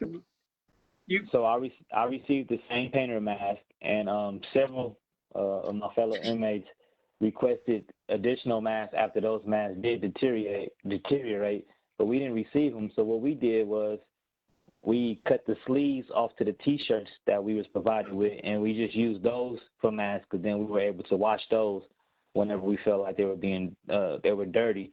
And like I said, right before I think it was maybe a few days before I was released, I was giving the cloth mask, which I still have today because it's actually a decent mask. But it was in between those two masks, it was maybe almost a month and a half, 2 months before I was able to get a different mask. Did you request the mask at the beginning? I personally didn't request one. They came and brought the painter mask sometime in the middle of the night. And then, like I said, several inmates, maybe weeks later, their mask had broke. Either the string that was connected to the mask either came off from, wearing it too much or something like that. So they requested additional masks, but we wasn't provided with any. Like I said, we just cut the sleeves of our T-shirts off and used those as masks. And what could they determine that you had made your own mask? Yeah, of course. Were questions raised that why are you wearing those kinds of masks? No, it wasn't any questions raised. It was just as long as you had something covering your face, you were fine. All right, thank you. No problem. I'd like to do a time check. We have 23 people who are signed up for public comment on this, and we have been, it's 10:30. We've been on this agenda item for an hour and 15 minutes, and I want to make sure that we also hear from the public. Is any commissioner has a pressing question for right now? No, I can wait. Can wait? Okay, is that okay? Can we turn to the public right now? Yes. Okay, thank you so much. Okay, Jennifer, let's open the microphone for our folks. We're gonna, unfortunately, we'll do 1 minute. We have several agenda items at the meeting today. So, and I want to make sure that we have time at the end to have some general public comment, because those public comments at the end of our meetings have been shrunk, and people have expressed concern about that. So let's turn it over to Jennifer and public comment. Excellent, thank you. And I do just want to make a note, if there are any requests for Spanish interpretation, Ingrid, if you would like to make the announcement now.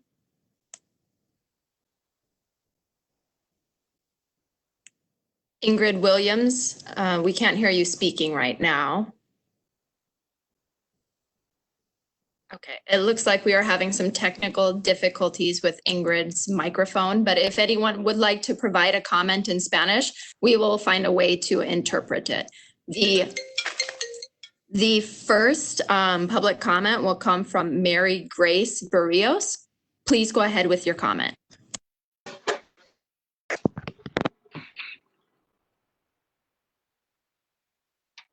Mute. Hello? Can you hear me? Yes, we can hear you. Okay, no video, right? Okay, this is the first time I've tuned in to your WebEx. It's a little bit iffy, the WebEx one, but I'm so glad to hear that the commission is really looking into the issues of our incarcerated brothers and sisters. I'm with SEIU 2015 Union, and we do care for disabled and the veterans and seniors. And it is to us as a frontline worker if it's going to add more patients for us to take care of, it will be a bigger problem, especially now that in LA County we seem to have our numbers, going up. So the question of the masks is very important, because even we as PPE workers, we are still struggling to have our own PPEs. So please look into this issue. And I don't know how they do social distancing in the prisons. And I hope even the washing of the hands, because I don't think in the cells that do they have ways to wash their hands. I really don't know. And how are they being fed? Is the are we really looking into social distancing? Because we know that the food contamination when they eat, is also another way that people get infected. So Thank you please, for your comment. That yeah, thank you for concludes your time. Yeah. Okay, thank you. Bye. And the next comment will come from Aurora Morales. Please go ahead with your comment, Aurora.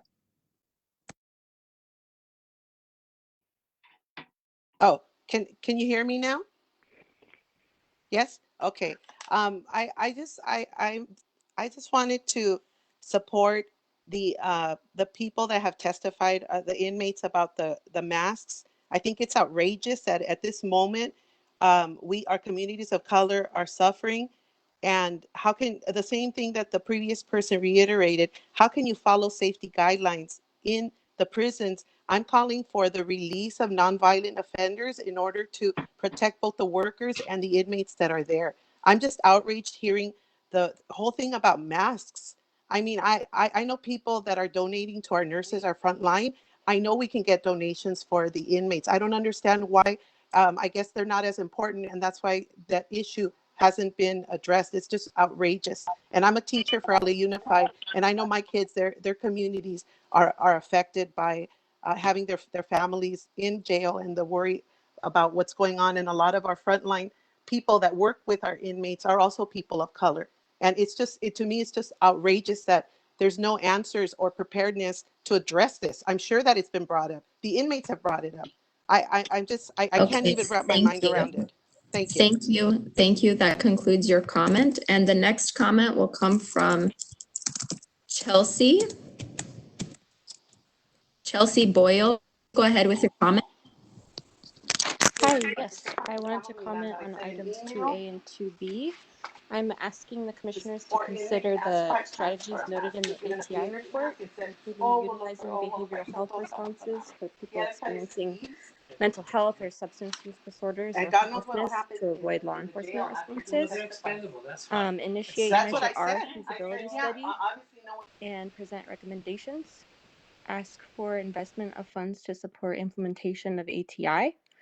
And then for 2B, exercise subpoena power to request data and testimony of LA County Jail leadership and personnel, including Jackie Clark, to gain a clearer understanding as to facility conditions. And then establish a space for intentional ongoing public engagement so that community members may consistently contribute to the COC's process. Thank you. Thank you. And the next comment will come from Mariela Alberges. Please go ahead with your comment. Hi, good morning, everybody. Mariela Alburges from Reform LA Jails. I first want to uplift and thank AB and YC for their courage today. Assistant Sheriff Bruce Chase, I want to confirm that, these members, as they noted, they're actually very concerned as to their health and their well-being and their safety, and that's why they're actually not, revealing their identity. I think it's important to uplift what Inspector General Mance Huntsman mentioned, that regardless of whether or not we know exactly who they are and where they are, all the issues that they uplifted are actually systemic issues that we've repeatedly been hearing from Dr. Grills, through the Civil Brand Commission's report, through community members, through countless experts. So I am really trying to keep calm, but I keep on being very shocked at your lack of reception and a lack of ability to really be able to hold yourself accountable for your responsibility with regards to these lives. The more and more as we continue to wait, the more and more the lives are at stake. And again, I ask the commissioners to please ask very courageously issue another subpoena to be able to inquire Thank on the you. deaths, on the 6 reported deaths that were recently put. Thank you for your comment. That concludes your time, and we do have an announcement now from Ingrid. If you could make that announcement. Sure, can you hear me? Yes. Si necesita un traductor en español, diga la palabra español cuando se llame su nombre y comience sus comentarios. Tendrá un minuto para compartir sus comentarios. Después de que termine el minuto, el traductor compartirá sus comentarios en inglés con la comisión. Thank you for that. And our next comment will come from Allison Rubenfield. Allison, please go ahead with your comment. Hi, is it working? Yes, we hear you. Hi, my name's Allison Rubenfeld. After listening to the testimonies of YC and AB, first of all, thank you so much for being brave enough to share. And I think it's really important for their safety to be respected and for them not to be pressured to reveal more of their identity. Beyond that, I find it so concerning that Mr. Chase and Mr. Huntsman both seem completely out of touch with how medical operations are operating in their prison during a pandemic. You know, both of these men cited that they haven't been tested, that they have issues getting masks. These are the basic precautions we know that work.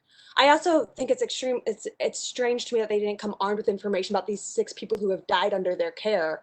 I would like a subpoena to be placed to look further into these deaths and really understand those who are at risk during this trying time for our incarcerated. And beyond that, I just think it's completely necessary for more attention to be paid and for the relief of nonviolent offenders. Thank you. And the next comment will come from Carter Moon. Please go ahead, Carter. Hi, yeah, my name is Carter Moon.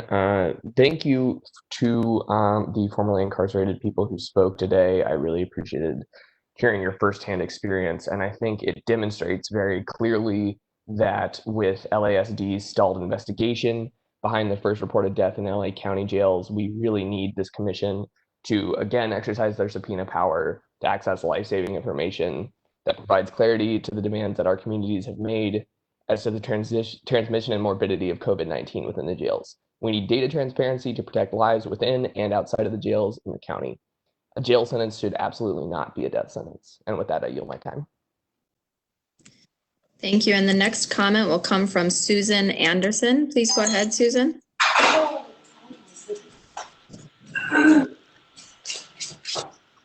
Susan, we can hear you. Please go ahead with your comment. Thank you very much.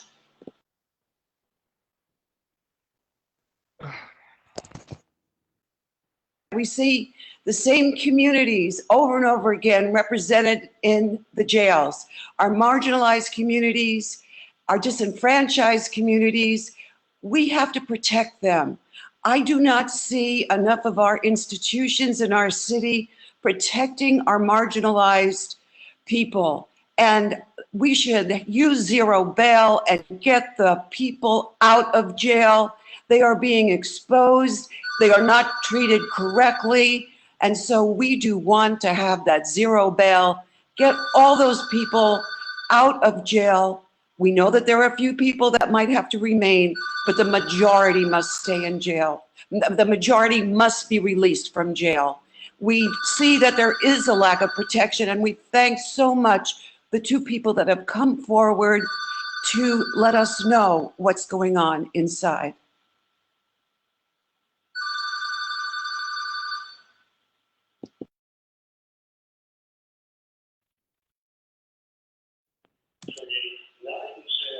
Thank you.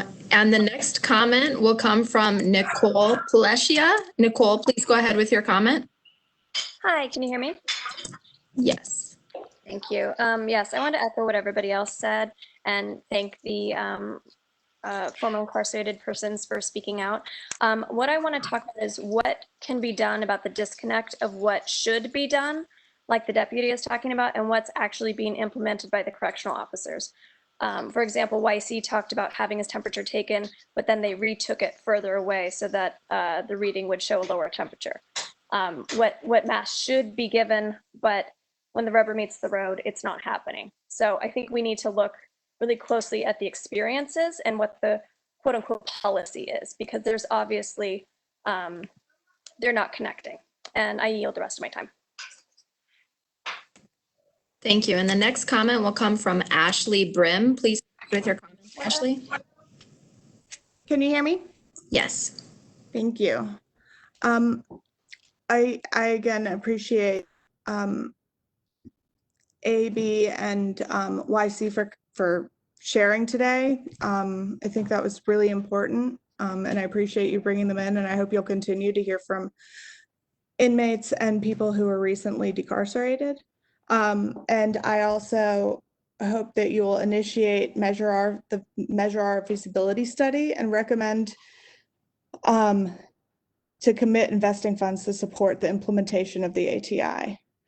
Exercise your subpoena power to request the data and testimony of LA County Jail's leadership and personnel, including Jackie Clark, to gain a clear understanding of facility conditions and to continue working with community organizations to decarcerate and get people out of the jail safely. Thank you. Thank you. The next comment will come from Carrie Robles. Please go ahead, Carrie. Like a year. Carrie, you are unmuted, but we are not able to hear you. We will go ahead to the next speaker, Francis Orr. Please go ahead with your comment, Francis. Hello? Yes, we hear you now. Hi, I want to comment on 2A and B. We need to find more alternatives to imprisonment. Every time we ask for something from the sheriffs, it's we'll send it up the line situation. Are you being held accountable for anything? Are we sure that we are going to get those answers?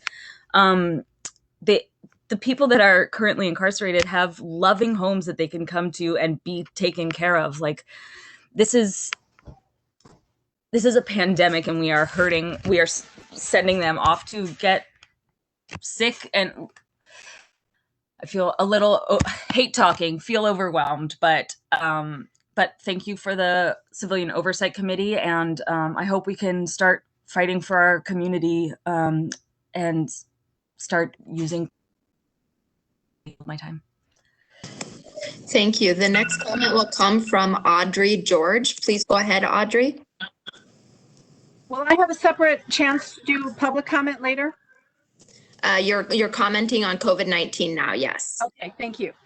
Commissioners, I appreciate your attempts to gain a clear understanding as to facility conditions in the time of COVID-19 and ask that you amplify the demand that the LASD identify incarcerated individuals who qualify for immediate release. There is real human impact and harm being experienced by impacted communities. People who we cherish for their humanity continue to be endangered, and the urgency of this matter is only increased now that we are aware of the first reported deaths due to COVID-19 and of rising rates of transmission within the jails. Please strengthen your resolve to advance goals of transparency and accountability. We refuse to calmly wait as untold numbers of fatalities come to pass and demand aggressive action be taken to protect precious lives vulnerable to this transmission.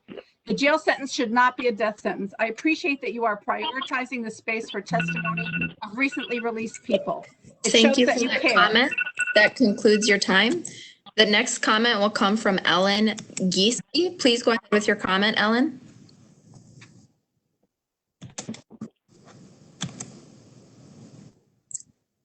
Am I unmuted?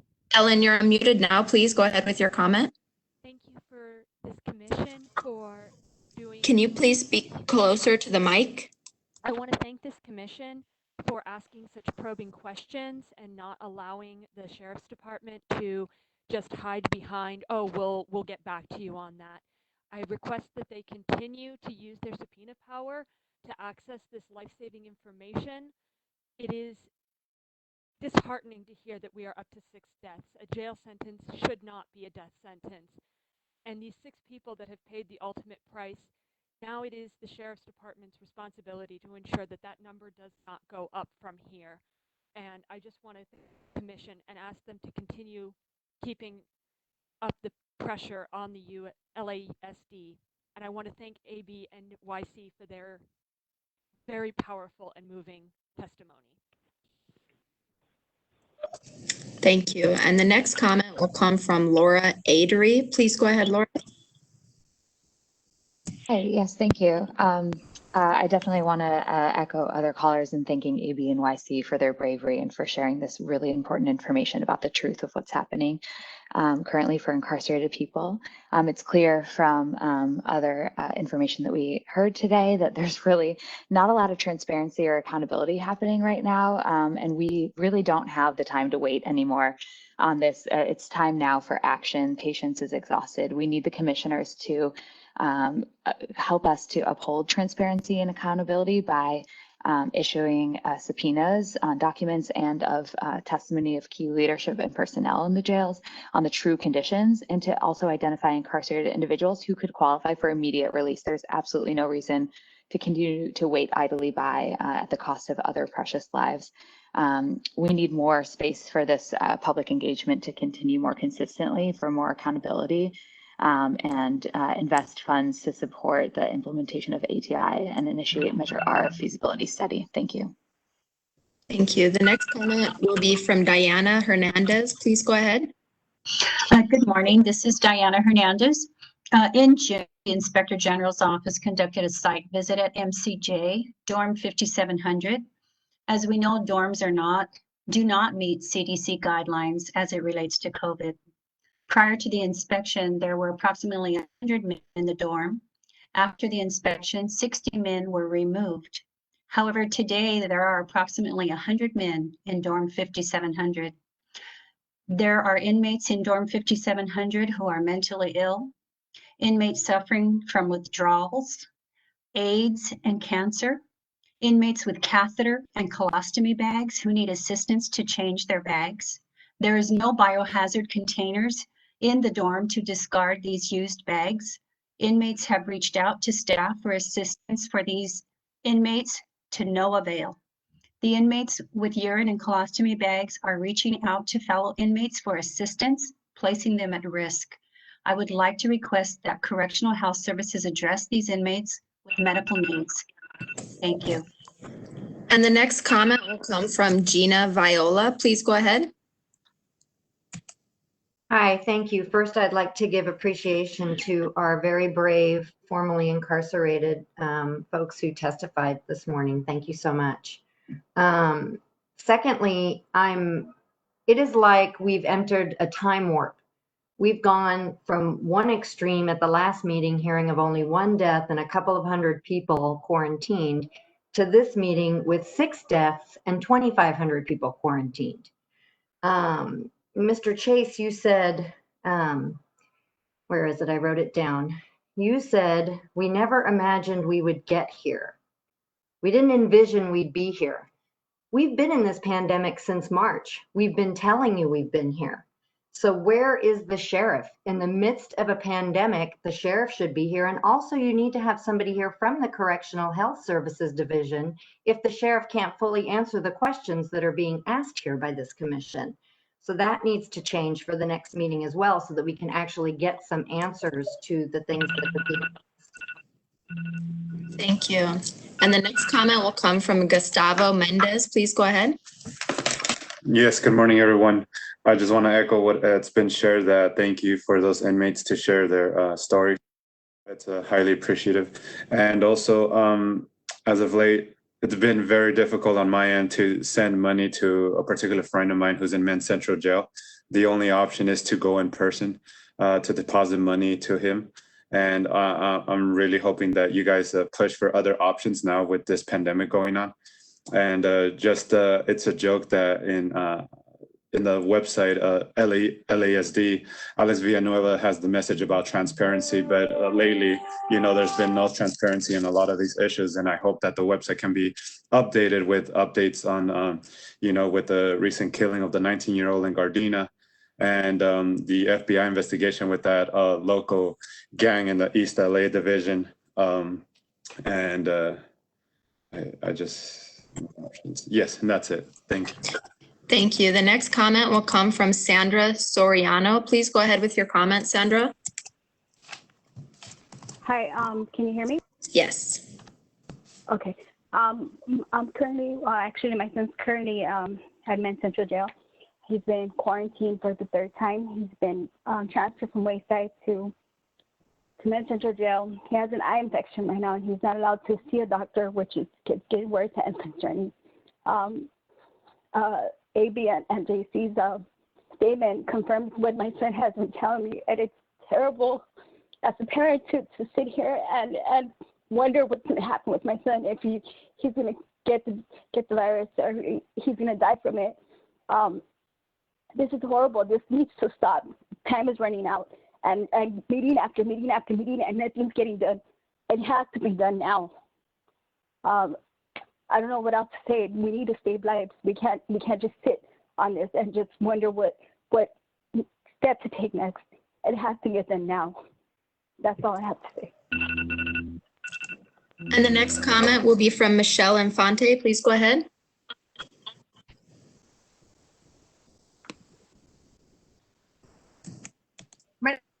You're on.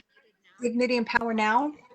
Every month, Assistant Sheriff Sheriff Chase has come to our COC meetings and really hasn't given specific answers to your questions. And one of the answers was when they requested information regarding transfers on the bus. He stated that usually they have 60, they only have 30, but no one asked in that 30, what's your protocol to having those people sitting around each other? And if they're in there on the bus with handcuffs, what are you doing to disinfect and clean those? Because those handcuffs are being repeatedly passed from person to person to person. And with the extent of having 6 people that have died inside the jails, I would imagine that would be concern, to the Sheriff's Department. I respectfully ask the Civilian Oversight request that Captain Angela Walton, who runs the Linwood facility, ask her to come and answer questions regarding sexual assaults, and also what is the protocol? Thank you. Thank you for that comment. And next we'll hear from Sarah Clifton. Please go ahead, Sarah. Hi, can you hear me? Yes. Thank you to AB, YC, and the commission for allowing them as guests today. I don't think anybody can explain the horrors that are going on inside the jails as well as them. As a former monitor of the CDCR prisons on the Coleman team, I can say that there were a lot of problems at the beginning of that case where there was a lot of pass the buck going on between CDCR and DSH. And I don't want to see the same thing happening here with LASD and the Correctional Health Services. I think we focus a lot on LASD, and if need be, we need to also put focus on oversight over Correctional Health Services to make sure that things are okay. Even prior to the pandemic, the jails were already overcrowded, filthy, and unsanitary. Incarcerated people were already not receiving adequate medical and mental health care. We would receive hundreds of intakes a week from people at the LA County jails, and a lot of those were about lack of cleaning supplies. We had a lot of complaints from people who were ADA, who had to rely on trustees to keep their areas clean. And now we expect during a pandemic, any of this stuff is going to happen, and it's not. We need to release people from the. Thank you. Thank you for that comment. And we have one remaining speaker who has signed up. If you would like to make a public comment on the COVID-19 in the jails and have not been called on yet, please send a message to the host or raise your hand in the participant list. Otherwise, our last comment will come from Tupe Asira. Please go ahead with your comment, Tupe. Hello, everyone. Thank you for AB and YC for bringing to the commission what really goes on in Men's Central Jail. I also have a loved one that is actually currently in Men's Central Jail on the high power floor as well.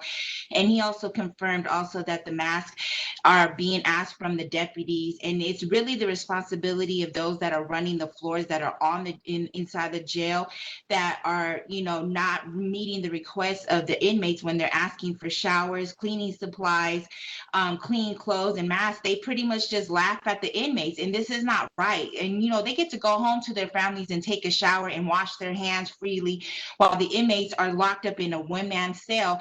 They can't move around. They don't have any control of that, and this is just not right. When they're supposed to be professionals and to try to help to keep the COVID from spreading and stuff, my loved one has been sitting there. He's had to cut from his clothes to create a mask for himself. So I totally understand what YC and AB are talking about, what's going on in there. And This needs to be taken care of. People need to go into these jails and see that these deputies are really not doing their job.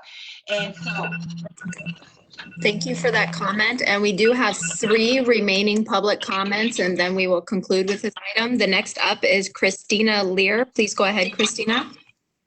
Hi, thank you. I would first like to thank AB and YC for taking the time to speak to us today.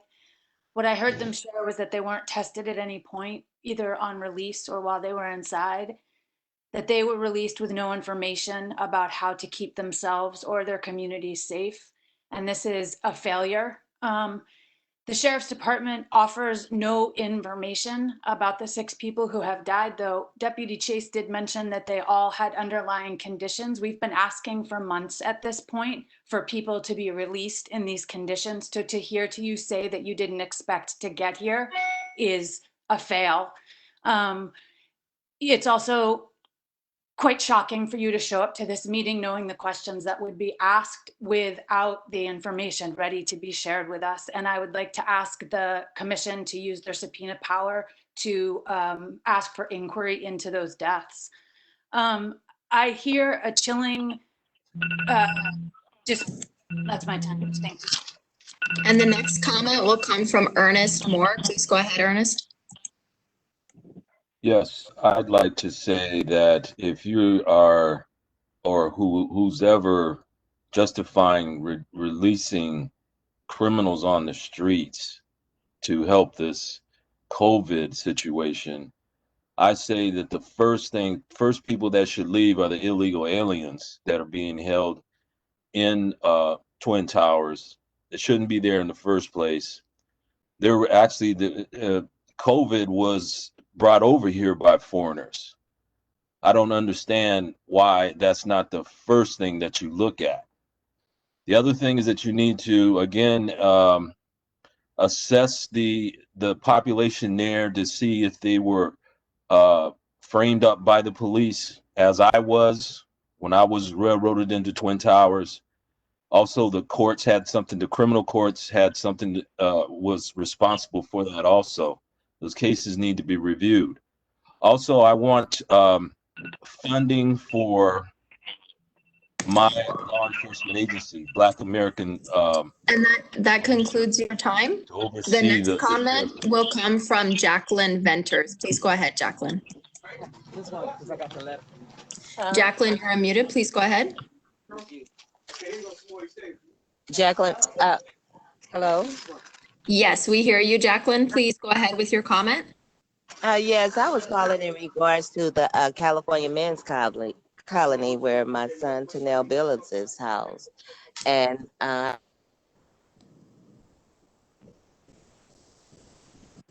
it's up there also. And COVID treatment is not available for the inmates up there. A lot of them are suffering from and dying.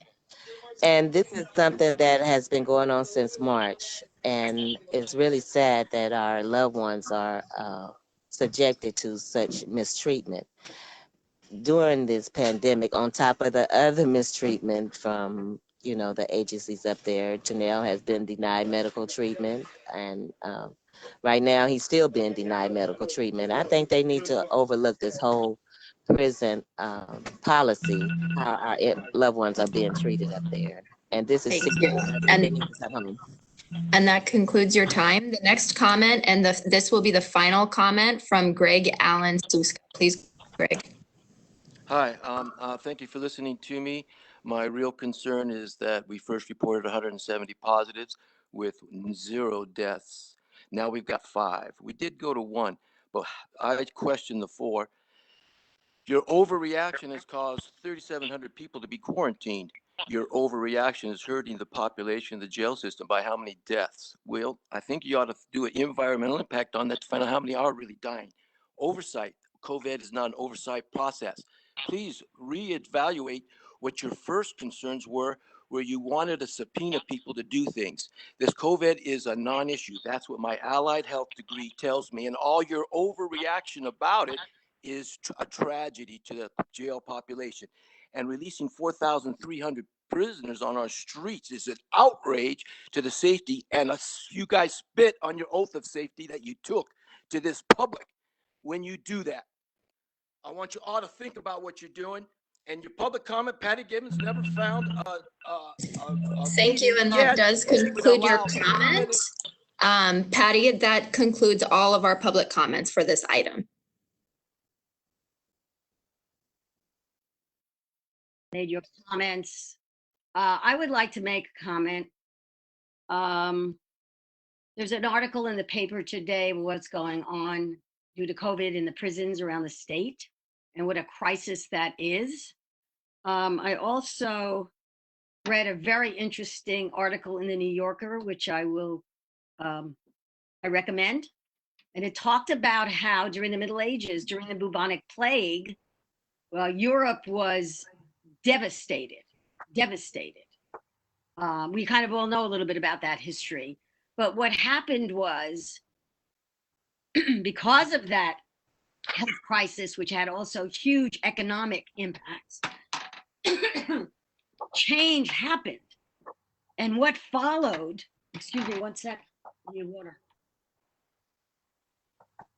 And what followed was the Renaissance. So I'm just offering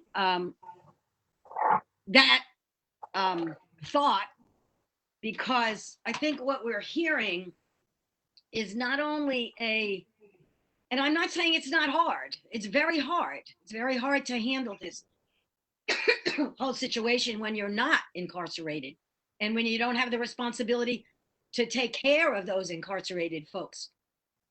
However, this is month 4 and there is no end in sight, and we are still talking about and hearing from folks and their families, and have at every meeting, about the lack of masks, about the sanitary conditions, and about the issue of transportation safely, about being, how many people, nonviolent offenders, are not being looked at as releasable, all in the service of saving lives and also increasing transmission. It doesn't seem that we are doing enough to flatten the curve. Well, we know we're not doing enough to flatten the curve across the state. And now we're back inside and there's closures and more lockdowns, but we certainly are not doing enough to flatten the curve within the jail. So I'm just saying this as a little summary, but also what we're missing, a sense of urgency. Correctional health and the sheriff's department I'm glad that they have a collegial relationship and they professionally work together. But I don't think we are seeing enough action to attend to this crisis. So that's listening very carefully. And that's my comment. And I'd like to turn it over to Commissioner Rubin. And do you have any next steps with your ad hoc committee? Yes, we do. But before, if I can, I think before we took public comment, Pastor Thompson had some questions or comments, and I think we should, with your permission, get to that. He texted me. He had to leave. Oh no, I'm still I'm sorry. Oh, I'm sorry. Yeah. It's still there. No, Please. no problem. Listen, I wanted to digress and go back to the undersheriff as it relates to the decedents from COVID-19 in the jail, about 5 or 6. He didn't have much information, but he did know that they had some pre-existing conditions. I was curious to know, do he know, since he was able to regurgitate that, does he know the age of the decedents? The age.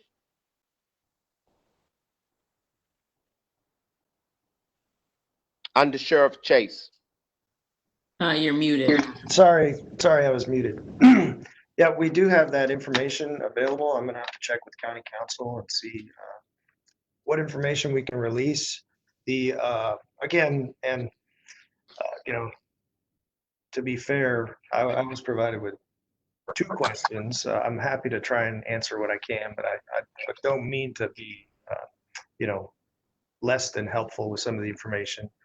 But there's certain things I didn't have access to that I don't have in front of me. But we have the information. We'll just have to check to see what can be released. Those deaths have been reported by you know, Dr. Ferrer in her public comments, and they're actually you know, reported on their DPH's Department of Public Health website, and the information is provided to the Board of Supervisors, and so it's not like we have been trying to withhold that information. It's public information, and it's tragic, but we will provide what we can. And just on that point of underlying health conditions, I want to lift that up because the first person who died also had underlying health conditions. You're noting that the additional 5 people also had underlying health conditions, and that's not unusual for the population in our jails.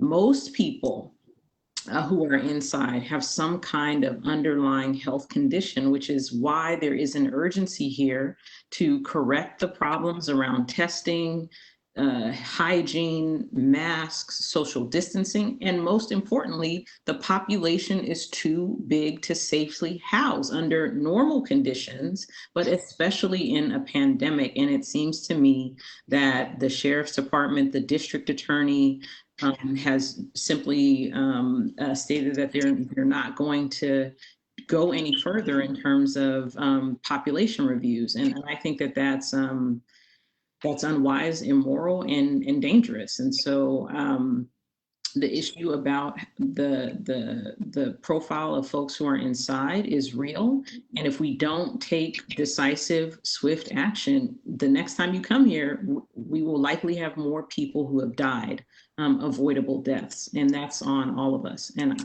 I don't want to be in that position. So I agree. You know, any death is tragic. I know it's actually an ongoing process. The population is stabilized at this number for a while, you know, based on a variety of factors, but we're actually, you know, constantly evaluating people for eligibility for release. You know, the individuals, the sheriff is charged with housing people that have been remanded by the courts. So it takes the courts and the justice partners and some individuals that, including some of the ones that have passed away, were you know, deemed ineligible for release for various reasons. But it's an ongoing process. We're taking in less individuals these days, but you know, the 12,000 or so individuals we have here are not necessarily the same 12,000 we had several months ago. And I think you know, my comments were obviously not clear earlier. When I was agreeing with you know, Commissioner Giggins, that I don't think any of us envisioned that we would be 4 months into a pandemic with no end in sight, but it's not something that we haven't been working on continuously every single day. Fortunately, in our custody facilities, our numbers are trending downward, and I think I mentioned at the beginning, we currently have 78 sick individuals being treated out of a population of, you know, 12,000 plus. So we're working diligently as hard as we can every single day, but we have to keep striving to do better. I just had a couple of observations, if I could, Madam Chair. Yes, please. I was going to. First of all, COVID in the jails is an important issue, and it's certainly an important issue for this Oversight Commission. And I think it's fairly clear that it's not just the Los Angeles County Sheriff's Department that was unprepared to deal with this going back to last March, but pretty much every government agency in our country. I also I think it's important that the Sheriff's Department, working with the correctional health services, needs to keep ramping up their efforts and heed the recommendations that they've heard this morning, which they appear to be prepared to do from hearing from Sheriff Chase. In any event, but the observation I wanted to make is that, you know, of course, any death from COVID or other infections diseases, but certainly any death from the COVID-19 virus is unfortunate. But I just want to observe that the death rate in the jail is actually relatively consistent with the death rate for LA County generally. I mean, if you look at the public health, LA County Public Health Service website, we're talking about a death rate in LA County from COVID-19 that is roughly about 4,000 right now on a population of 10 million. And so you're talking about a death rate of which is unfortunate, but it is what it is. By the way, it's much lower than quite a number of other areas in the country, but it is what it is. But the point is that the death rate, and these, it's not a lot of data to work from, but nonetheless, we ought to be looking at data. The death rate in the county jail is not appreciably higher than the death rate for people, residents of LA County who are not in the jail. So I think it's important that we keep things in perspective, and I offer that observation just to keep things in perspective. Thank you. Patty, if I could proceed to try and let the commission and the public know where we intend to go from here. First of all, Sheriff Chase, understanding that the Sheriff's Department has to rely on correctional health. It is simply untenable that there isn't another way for the two organizations to work together. We certainly have had testimony both here at this commission and in our ad hoc committee from Jackie Clark, who is in charge of custody health services. But somehow the two organizations have to do much more in terms of listening to one another and moving forward, so that we don't continue the next couple of months of having this conversation, well, it's up to correctional health. It's frankly up to all of us and to the community to get these issues resolved. Secondly, we really have to do more in terms of figuring out a way to get more inmates released. I was particularly taken by the statements from AB. He came into Men's Central Jail in February. He was released in June. He had attempted to go to court, but he couldn't because of where he was housed. I don't know any more about AB than what he's told us, but somebody who's been in custody for 4 months and then finally released, very likely is somebody who should have been released in the first wave where the population was reduced. So that is an issue that the ad hoc committee is going to look at again, about ways to get the population reduced, as is the issue of what happens when the courts are open. The concern for the lawyers and for the court staff, and how it is going to be possible, if at all, to make transportation to court less risky than it has been. So this issue doesn't go away. It gets more complex. But we are going to press forward, and hopefully when we come back and this is on the agenda again, we'll have further updates for the commission. Okay. Any other comment from any other commissioner? All right. Thank you so much. If I could quickly, Patty, I'm just hoping, this is Commissioner Harris, based on some of the public comment, I would hope that Assistant Sheriff Chase will follow up with, sounds like dorm 5700 has got some real issues. So I'm hoping you'll look into that along with Correctional Health Services, see what's going on in that particular dorm. Sounds like that must be a medical dormitory with all sorts of issues, but I would encourage you to please put that at the top of the list. Something needs to be looked into there. And there was also a woman who was really concerned about her her son, I believe, with a vision issue, and I didn't quite catch her name. I'm hoping staff can determine who that was and forward it on to Mr. Huntsman, so that we can make sure we follow up with that particular comment. All the comments were very good. We listened very closely to all these comments. We do appreciate everyone coming and talking. I would also like to thank the two formerly incarcerated. I don't know if they're still on the line or not, but I do appreciate the fact that they came and were willing to talk to us. I think their insights were very valuable. And I know Assistant Sheriff Chase was listening carefully to what they had to say. So, but like I say, specifically Gorham 5700 sounds like there's something bad going on there that needs to be looked at forthwith. So if you could follow up on that, I'd appreciate it. Yeah, okay. Yes, I want to reiterate thanking AB and YC for attending, and Assistant Chief Chase for being an excellent listener. And I'm hoping, well, we said it all, I guess. We said for now. But the issue of masks. So yeah, these are things we're constantly working on. It's like a recent tour I took, there were masks everywhere. So it troubles me when I hear there are no masks because the staff should be handing them out. And 5,700 is a protected population, so we monitor it daily. And actually, I was already looking into it as as the speaker was giving us those comments. The population is slightly lower than referenced, and we're checking on the status of anybody who might need immediate assistance. But that's why these kind of oversight things are extremely helpful to us. And I know sometimes the public thinks I'm just sitting here being, listening and not doing anything. It's like, no, we're trying to strive to improve the conditions inside constantly.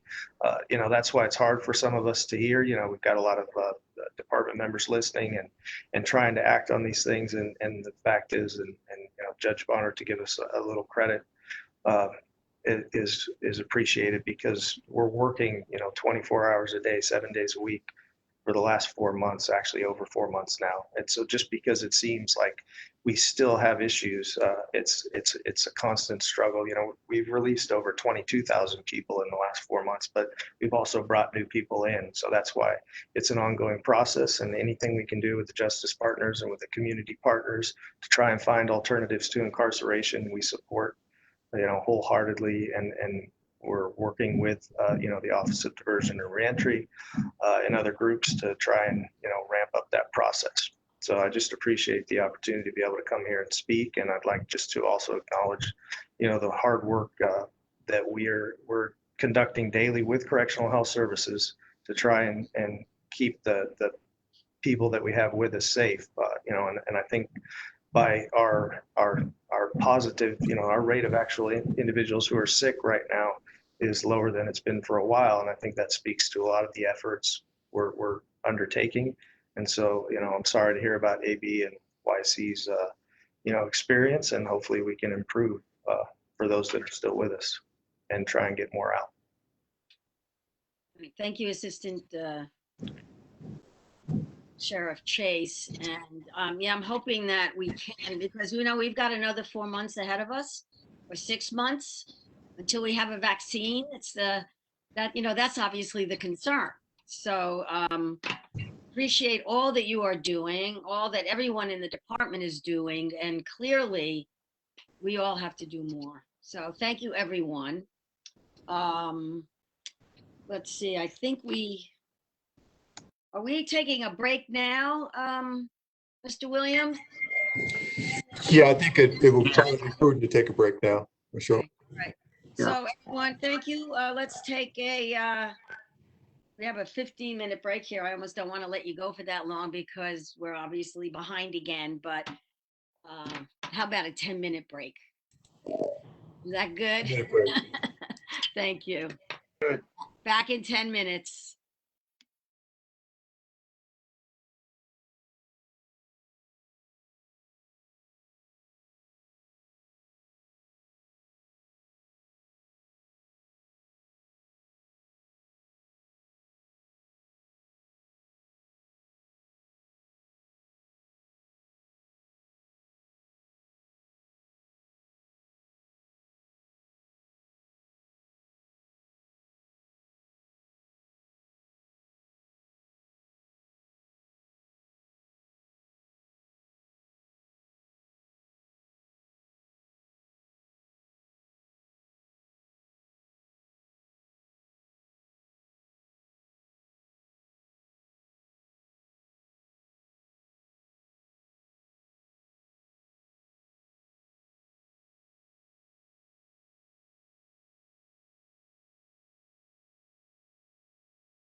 Everyone, we are still on break. I'm just going to do a troubleshooting to see if we're able to hear Ingrid now. Ingrid, if you could say a comment, unmute yourself and say a comment. Hi, hello. We hear you loud and clear, Ingrid. Okay, awesome. Hopefully it stays that way. Awesome. Thank you.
Hi, Patty. Are you ready to begin?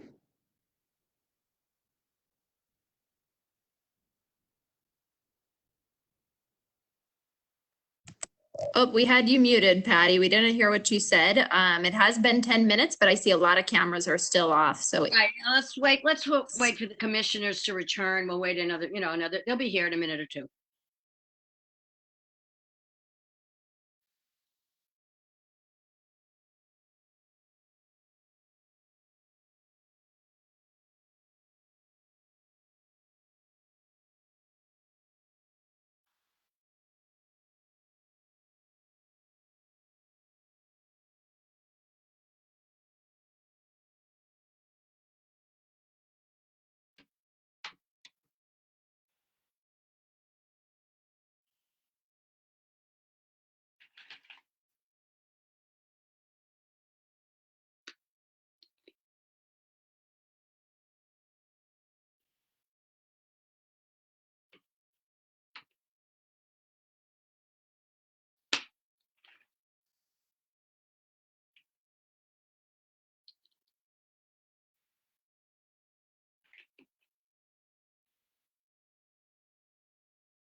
We're just waiting for JP and Priscilla to turn their cameras back on, and then we'll have all commissioners engaged and we can begin.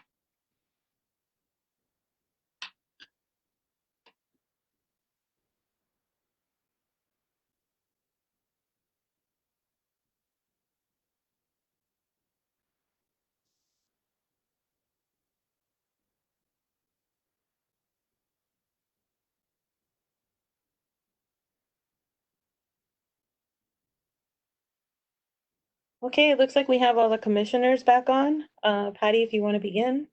Okay, thank you. I'm gonna ring my bell.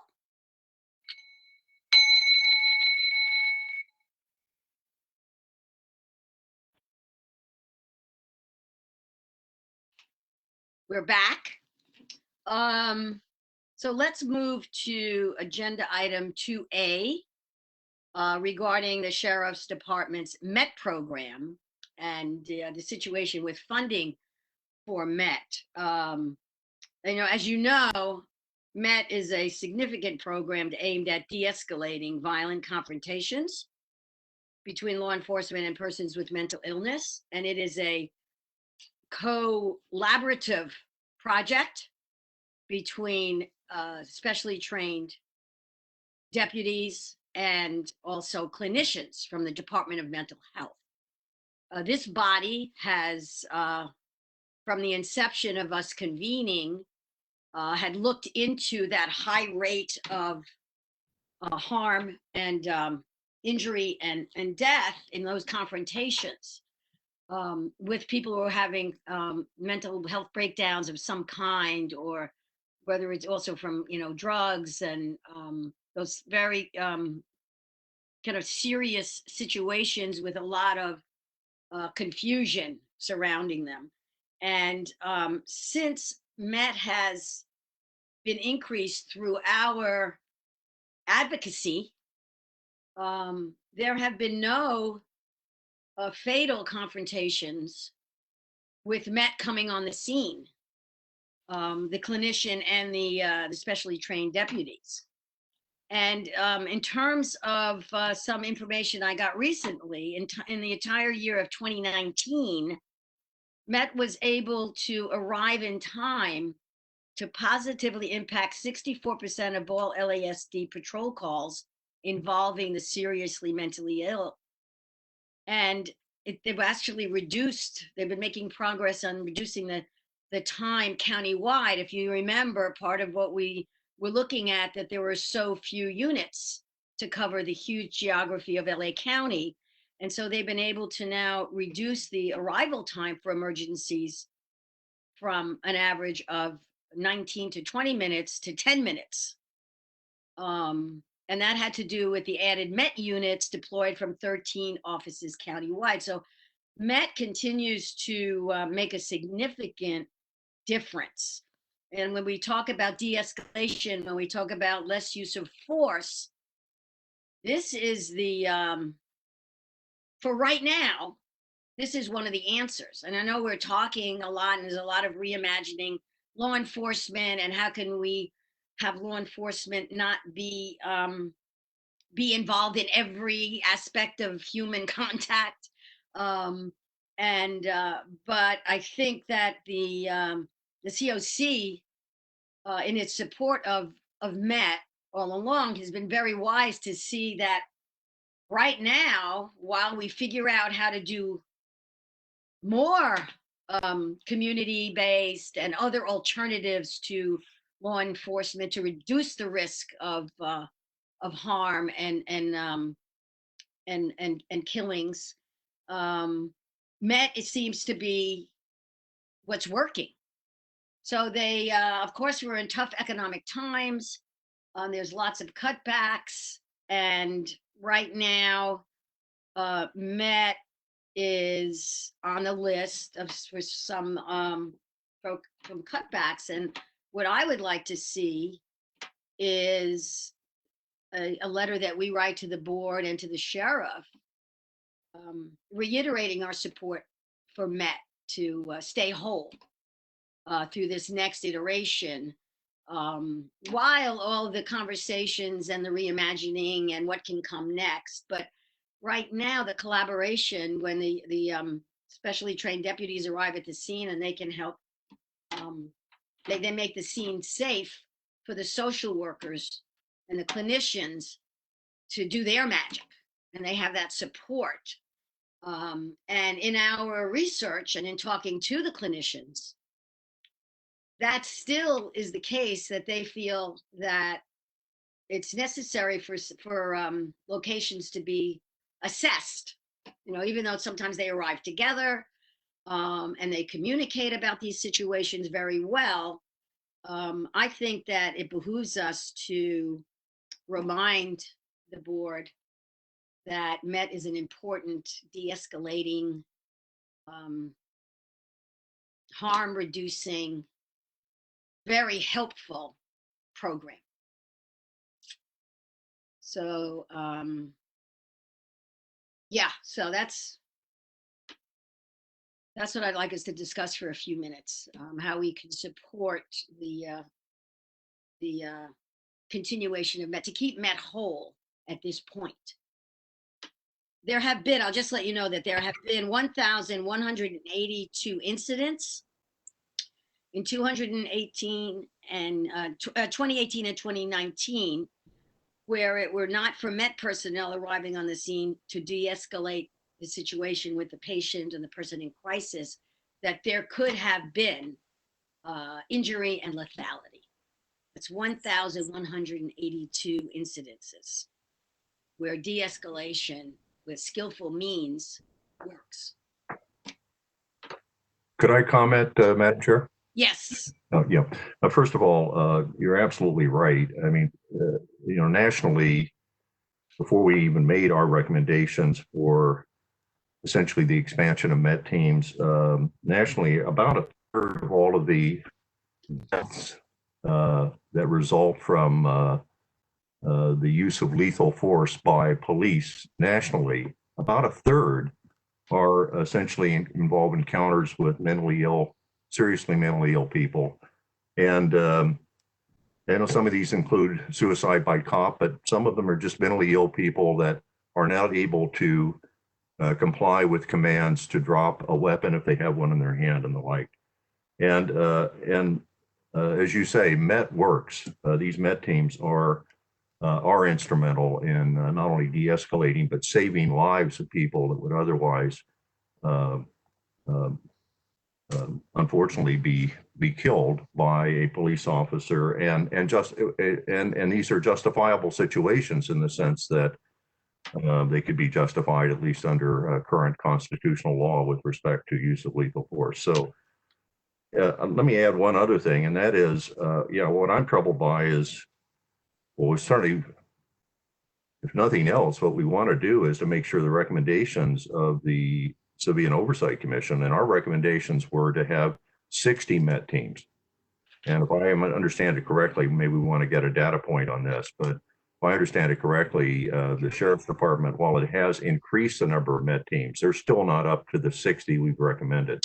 And obviously, the more teams we have that can be rolled out, the quicker they can get to situations, de-escalate them, and save lives of people, very often seriously mentally ill individuals. So I'm all for supporting this by resolution and being as precise as we can as to the funding needed. It ought to be targeted toward supporting and increasing the MET teams at least up to the number that the Oversight Commission recommended. This is a recommendation, as you know, because you chaired the ad hoc committee, Chair Kiggins, we made about 2 years ago. So we're still not up to that level. We need to be. Let me add one other thing, though, just as a footnote, and that is that as we think about funding and the essential funding of programs like MET and the expansion of the MET teams, we also need to think about the fact that the Sheriff's Department also is going to need some additional funding to roll out body-worn cameras to all deputies on patrol. That still has not happened. So that's another funding issue. And I just want to note it at this point, but I think it might be worthy of putting on the agenda for our next meeting, because I believe we may need some kind of a resolution to make sure that lack of funding does not slow down the implementation of body-worn cameras, which is supposed to start within the patrol divisions by October. Obviously, the sooner the better. We don't want to slow down from a lack of funding. So I want to put that marker down on that area as well. Thank you. Yeah, and I'd like to add that, and thank you for that, Commissioner Bonner, that what happened is that the Office of Diversion and Reentry, because their funding is down, and they're one of the groups that do fund MET. So they're down in their funding, and so they are recommending a cut to not only, because this is both the clinicians and the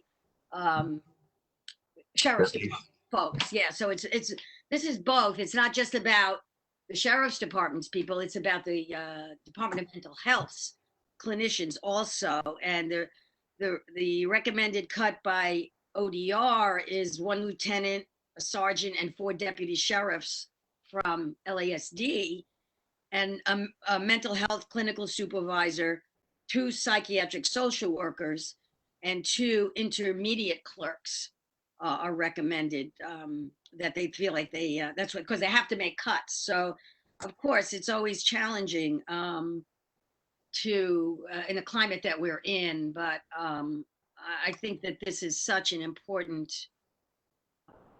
program that is serving the community well. Priscilla Olson? Thank you, Madam Chair, for all of your work on this.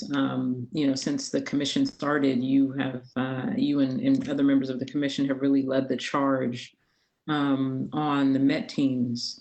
That being said, I am very conflicted about how to phrase this. I do think that one of the things I've been very concerned about is the fact that we are pouring more money into the sheriff's department than we do virtually any other entity within the county, by magnitude of billions of dollars.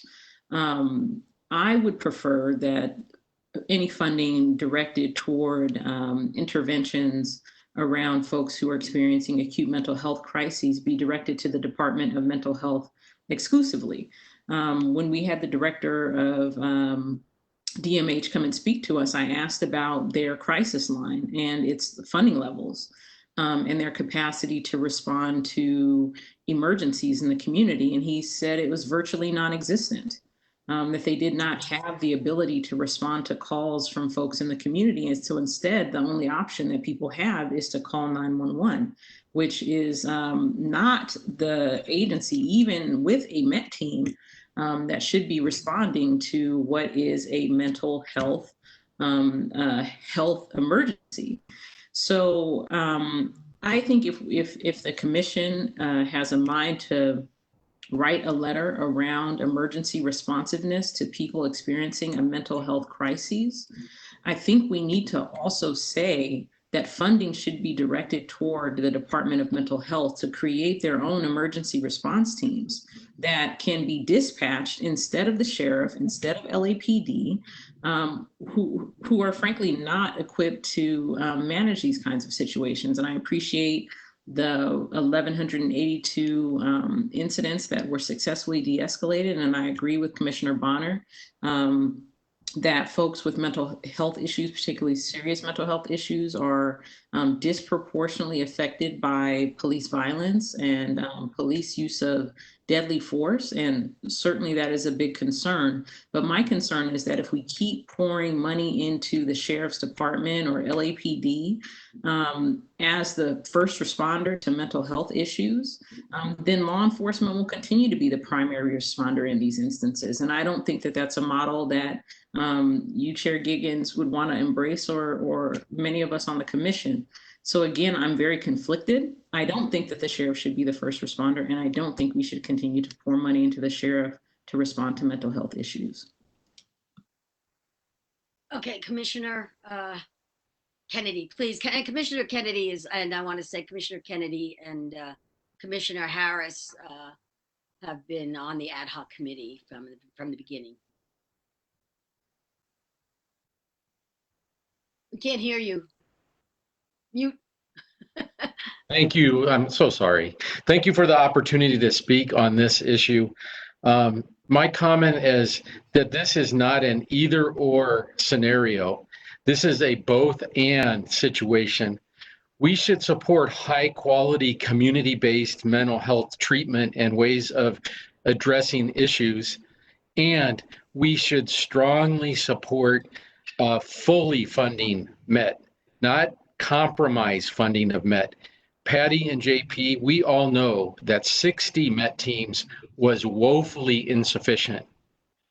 We picked that number in an attempt to prod the sheriff's department to begin building MET. Time has told us that we should have picked an even higher number.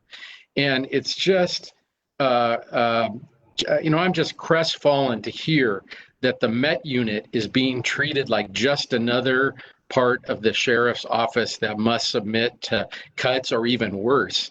Some comments have suggested that MET is being used as a political football between the sheriff's department and the board of supervisors.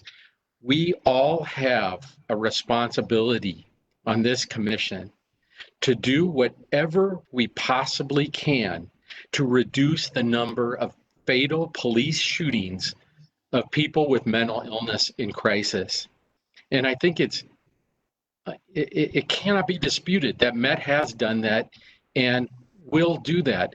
So I hope this commission will take strong affirmative action to not only oppose the cuts, but to inquire why after more than 2 years, we still haven't reached the original recommendation of funding. MET is not just important to mentally ill people in crisis who have to face deputies on the streets. MET is part of a framework that this commission has pushed since its inception, emphasizing body-worn cameras, MET teams, disclosure of documents, all are parts of pushing the LASD towards constitutional policing and community policing instead of the warrior policing model that they have clung to far too long in this era. And so I just hope this commission will stand up strongly to fund the MET and to meet the original numbers that were recommended that have never been met. Thank you. Well said. Commissioner Harris. Well and then said. Commissioner Harris, and then we'll go to Commissioner Ocean. Thank you. I echo what's already been said. I do want to address Commissioner Ochen's concerns, because I truly appreciate where she's coming from, and I agree with her. I mean, in a perfect world, you'd pick up the phone, you have someone in mental crisis, and mental health is going to roll out there and handle it. I couldn't agree with you more. And I know we need to get to that point someday. And the only way to do that is to shift resources. I totally get that. I support that. I mean, one of MET's biggest weaknesses is not the MET model itself, but the fact that once people are done with their 72-hour hold, how do they ensure that people continue to get the mental health treatment they need so they don't have to be called again because they're in crisis again? So we clearly need more support of the Department of Mental Health. We need more acute beds. We need more outpatient services, and we need them in the community so people can get them easily. But I know I was asked by another commissioner a while back, why do the people call the cops when people are having a mental issue? And the simple answer is because the cops are open 24/7, 365, and they'll come.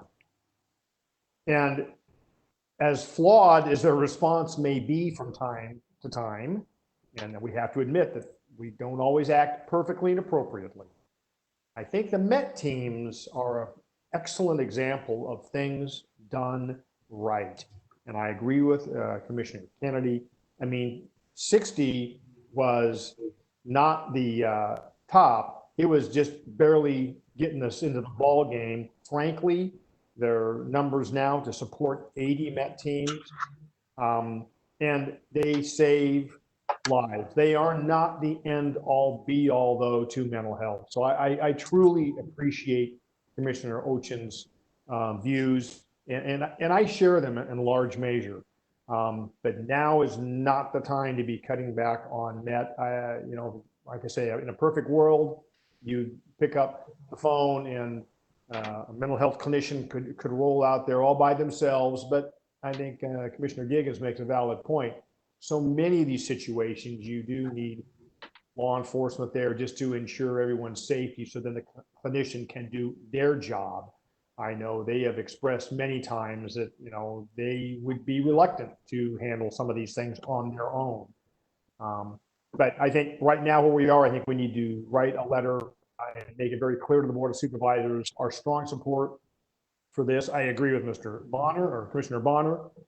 I think we also perhaps need to find out from the Board of Supervisors just what their understanding is of the funding for body-worn cameras, because there seems to be a disconnect between what the Board of Supervisors thinks have been funded and what the sheriff thinks have been funded.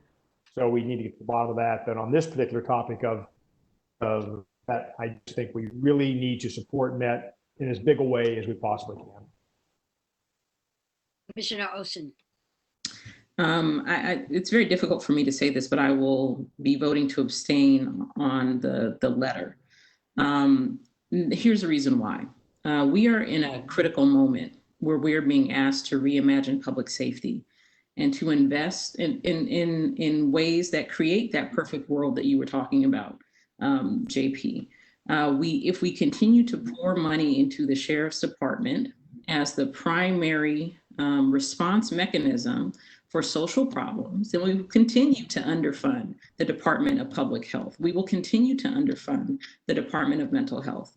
Because as much as, I appreciate what Commissioner Kennedy said about it not being a zero-sum game, it is a zero-sum game because the county only has so much money.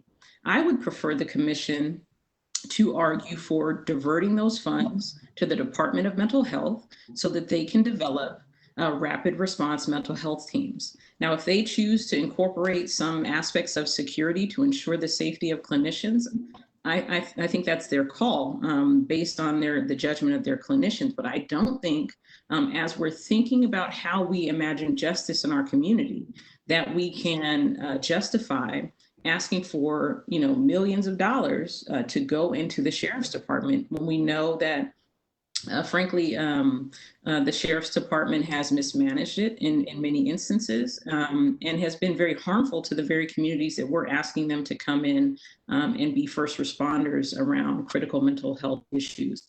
So I appreciate the work that everyone's done, and I do understand all the points that you've made, JP, that you've made, Chair Giggins, that you've made, Commissioner Kennedy, and I understand where they're coming from. But if we're going to get to a point where we have alternatives to law enforcement, then we have to start pushing for alternatives to law enforcement. And so as a result, I'll be abstaining. Commissioner Vera? Yeah, I thank you. I just would want to make the quick point that I agree with Commissioner Olson, but I will vote for this because I respect that we spent so much time on this and we have to have some level of consistency with prior votes and prior resolutions. And I think this commission on other occasions has started to slide back and relitigate things. And yes, in the ideal world, there'd be other better formulas, but we know this model works. We looked at it and we approved it. So I think unless something really changes, that we should continue to support this. So those are my views.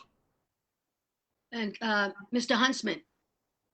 I just wanted to clarify a factual point was made. It was suggested that there's a disconnect between what the Sheriff's Department believes and what the board believes about the funding for body-worn cameras. That's not correct. The Sheriff's Department has made a number of false statements publicly. They've made false statements about the funding of body-worn cameras, claiming that they are not funded, when in fact $35 million has been funded and is in place, and they're awaiting the assignment of a vendor who will put in requests to be paid. The money is not in a general fund, and so the sheriff cannot move it to other purposes. And as you all know, there has been a long history of the Sheriff's Department moving money to other purposes in order to get additional money for the things that Oversight wants. And the same thing has been happening with the budget curtailment and the Sheriff Department's claim that the CEO told them to get rid of the Special Victims Unit, for instance. It's a false public claim made as part of a PR battle. I make that point because I think it's absolutely critical. What Priscilla Ochen is talking about, the desire not to throw continuous money into a system that is not working properly, is a legitimate point. What Professor Kennedy also says about needing to fund both is true as well. But you cannot throw money into a bottomless pit if the person on the other side or people on the other side are taking that money and then misusing it. So if indeed money could be earmarked directly for MET, that would be good. The Sheriff's Department should have 60 plus MET teams. They could assign patrol deputies to work in MET teams. The MET funding could go to the Department of Mental Health. I mean, there's a lot of ways to do it. I'm not saying what you should do. I also agree with Commissioner Vera's point that we need to be consistent in pushing.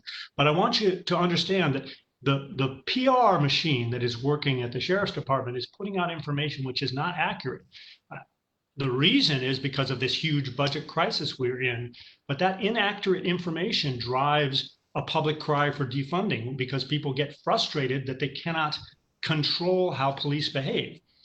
I'll talk more about some of these reform issues, but I just want to hit that point about budgeting, because it is critical that we stick to what the budgeting truths are, not the PR noise that's happening outside there.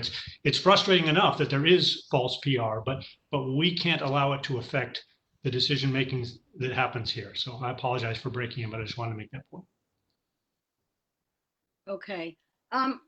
Yeah, I'd like to make a comment, and I really believe the sincerity of every one of you. And I know this is my last chairship meeting, but I have always respected the independent thinking of every one of us. And what propels me to keep supporting Met at this time is that when I look at the successful programs that are actually doing some of the recommendations that we want to see, de-escalation, less use of force, the system they have now is working. To do away with it, to my mind, would be a tragedy at this point, because we do not have the alternative.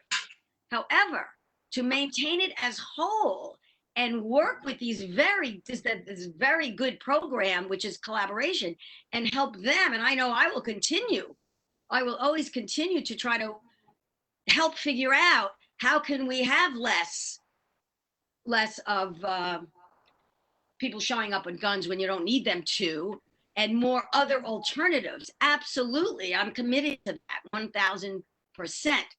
I just think that we are still not there yet. And I would like to see this excellent program be maintained, to get more data, learn more about how it works, and then come up and even invite them to figure out better ways. So yeah, so that's my 2 cents. I do respect everyone's, and I know there's some ambivalence. But I feel I can't be ambivalent because of the timing and the lives that are being, 30%, that 30 to 40% of people with mental illness have been the victims of these situations of unskillful means, use of force, not understanding what the person is going through. So I hear you all, and I respect you all, but I'm not ready to give up this process. And the more that we can learn about the good stuff that can come up, while we indeed come up with other alternatives and reimagine and wean us off 911 for everything. Absolutely, I am supportive, totally supportive, and committed to that too, but I don't want to see Met sacrificed. There are other places to take money away, if that's the way you want to look at it, to take from one place to invest somewhere else. To my mind, Met's the healthy one. Met's the safer one. Patty? Yes. First of all, I want to thank you, and I know that the whole commission thanks you for your leadership in this area. I continue to support Met, and I do so, and I really liked what Commissioner Kennedy said. It's not an either or, but over the last couple of years, I have looked at this issue throughout the state of California, other jurisdictions that have some version of Met teams, and without any disagreement, the clinicians say that becomes a safer environment for them to do their quality work when they partner with law enforcement who can help de-escalate a situation that they are not equipped for. So I hope that the board and the sheriff will continue to expand Met, to fund Met, and at the same time, I think we all need to look for other ways of getting other county groups and community groups involved to do something different. Okay, so Mr. Williams, do we need a sense of the body or an actual vote to? I think Commissioner Tolentino had his hand. Oh, I'm sorry. Excuse me, sir. Please. You know, when I came on the board a couple of years ago, the first town hall meeting we had in El Monte, I think Commissioner Rubin and I toured the Met team, and I was very impressed by the kind of considerations they were taking and what they hoped for. And at that time, I didn't know numbers, but they were looking forward to expanding the Met teams. And so I'll sharing the concern of Commissioner Osen, because that was a concern I had when I came this morning. But hearing what Commissioner Kennedy's sense of urgency and Commissioner Vera's sense of we need to be consistent and push for something that we really need to keep going. I'm going to support the resolution with the same reservations, I think, of Commissioner Osen, but I'm not abstaining because it was 2 years ago, it was the first resolution that I had to vote on and was the very first inch-thick packet that I had to review and read within a couple of days before the meeting. So, and like Commissioner Giggins says, I really appreciate my colleagues. You educate us. You teach me a lot of things that I don't know, since I never really practiced criminal law or criminal justice areas. But I think it's important that we move forward. Thank you. Do you need a motion on this? 1 second, Commissioner Bonner, probably, Commissioner Ocean. Yeah, I'm still very resolute in my position, but I would, you know, as given the statements, you know, as you all are writing the letter, once it's been moved and seconded and we hear from the community on this matter, I hope that you will take the points that Mr. Huntsman made about earmarking these funds to ensure that they can't be redirected, and that we have periodic audits about how the funds are being spent. I also hope that there will be some sentiments reflecting the ambivalence that folks have, and encourage the Board of Supervisors to better fund the Department of Mental Health so that they can respond to some of these issues. But again, I'm going to abstain from voting on the letter. Okay. Is there any other comment? Let me just make one, and it is that I'm fully supportive of a very strong letter being submitted to the appropriate governmental officials, which include the Sheriff's Department, the Sheriff, the head of the Department of Mental Health, the CEO, and the Board of Supervisors, in which we advocate that the proposed cuts to the MET program be reversed and not implemented, and that there be earmarked funding that would staff up to 60 MET teams as recommended by this commission almost 2 years ago. In any event, I'm strongly supportive that we do this. I think we should do this, and I think it's not just reversing the proposed cuts, but strongly advocating that that the full 60 MET teams be funded, and be funded in this current year budget that's coming up. Thanks. And just, sorry, just a point of information. Do we know what the, how much money would be spent for, if we got fully funded for the 60 MET teams? How much are we talking about? We're about 33 right now, so if you just doubled it, you'd have the number, but I don't know what the number is for the, I think there are approximately 3 MET teams in place now. But does anybody have a budget number for?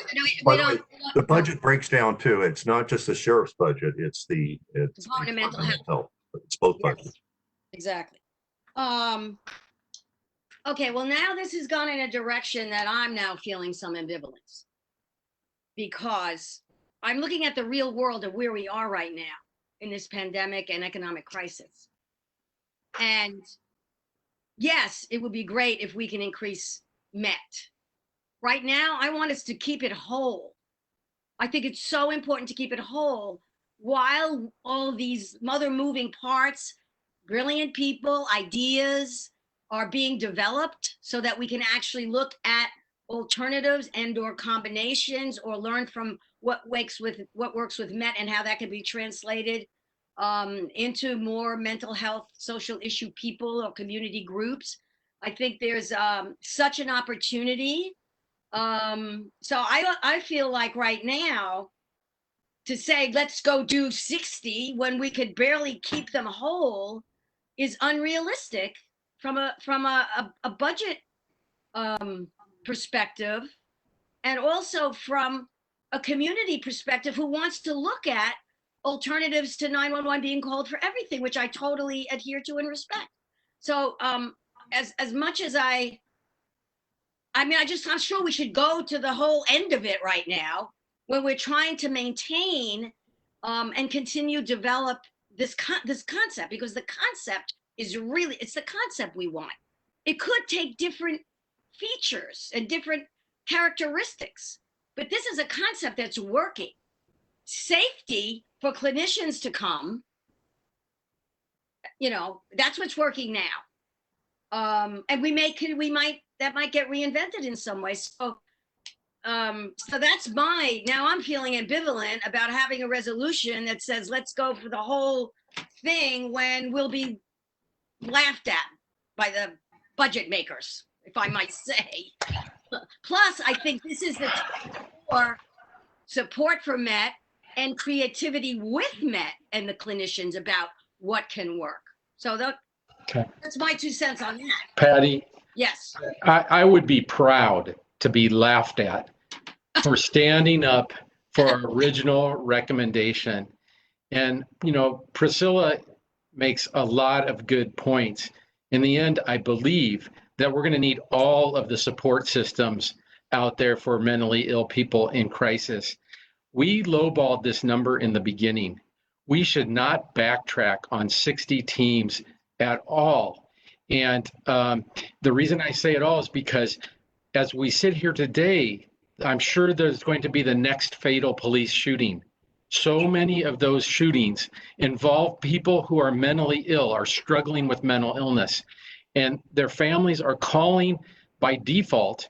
And then, as we've heard from NAMI over and over again, they're devastated when their loved one is shot because of a lack of training and a lack of mental health awareness. We should stand by our recommendation and keep the pressure on. MET is literally the last part of LA Sheriff's Department that should be cut. There are so many other areas of the Sheriff's Department that are worthy of being cut right now because of the budget crisis. MET is not one of them. This is Commissioner Harris. I'll just echo what Commissioner Kennedy just said. I absolutely agree. Okay, I am persuaded of the approach because you reminded me of the research that we did and the talking to the family members who lost loved ones who were struggling with mental illness. And how many witnesses did we speak to? And yeah, so now, thank you. I'm so, as an executive director in my other life, we're kind of organized to get stuff done. What's doable? So sometimes I come from that place, but I do stand with you on the original research and the recommendations and all the people that we spoke with who came forward to tell their family stories. So I think we get a motion and then we'll hear from the public. Just let me add too, though, this shouldn't be, as Sean says, this shouldn't be a zero-sum game. Sure. And if you can't tell me that a good budgeteer cannot find the funds. These are not big dollars in the sheriff's budget and the Department of Mental Health budget to be able to fund 60 MET teams. I'm just telling you, nobody should laugh at us because this can be done if people want to do it and want to prioritize this. And we've got to be the squeaky wheel here on this one. Okay, thanks. Okay, so we have a motion to the way I'm understanding. Oh, wait, we need a motion, and I think it is now about funding, restoring the funding that is a possible cut for Met, but we're supporting our original, reminding the board and everyone of our original recommendation after a lot of research and inquiry, and good results from Met. On top of it, we have a track record. They have a track record. And it's not just about the sheriff, it is about the clinicians too. So if we could entertain a motion, and then we will, I guess we entertain the motion and then we get public comment. So moved. Second. I'll second. Okay, now we get public comment. Okay, now we can go. Hey, can I make one clarification though for the letter? If I understand Mr. Huntsman correctly, and the whole issue of budget, the letter doesn't need to say that we're advocating for an increase of however many millions for this. We can say whatever the county provides for in terms of a budget for the sheriff's department, it should include fully funded, earmarked funds for Met, right? Because the county may and probably will cut the sheriff's department budget by a certain amount. And in no way should we be saying that somehow they deserve an increase in the budget, right? I think the letter should just be saying this money should be earmarked as part of whatever budget is provided to the sheriff's department. And that, I don't know if that assuages some of your concerns, Commissioner Olson, but I think we shouldn't be going on record to saying we want an augmentation of the sheriff's department budget. That would be very troubling. And I know that we're moving to public comment, but if someone could get some clarification on this very simple budget question, because my understanding, just from reading again, and I hope that we can get a comprehensive budget presentation on the sheriff's budget, because I think we're talking about this very much in isolation from every other budget component of the sheriff's department. And I don't, based on my experience on the commission, I don't think we've ever gotten a clear budget presentation on how the nearly over $4 billion that's been allocated over time to the sheriff's department is spent. And I'm also interested to know, in terms of the cuts, is it the case that the CEO directed the sheriff to cut specific components of the department, or is it a flat cut that the sheriff has to determine how to allocate? And I think that's important in terms of how we frame our concerns, because if this is the sheriff's discretion, the sheriff is choosing to gut Met. The sheriff is choosing to do these things, not. Actually, I have some information about that. I do have some information about that from the CEO. This particular reduction is coming from the Office of Diversion and Reentry because of their cutbacks, which I mentioned to you. 1.5 million cut to LASD and almost 500,000 cut to DMH.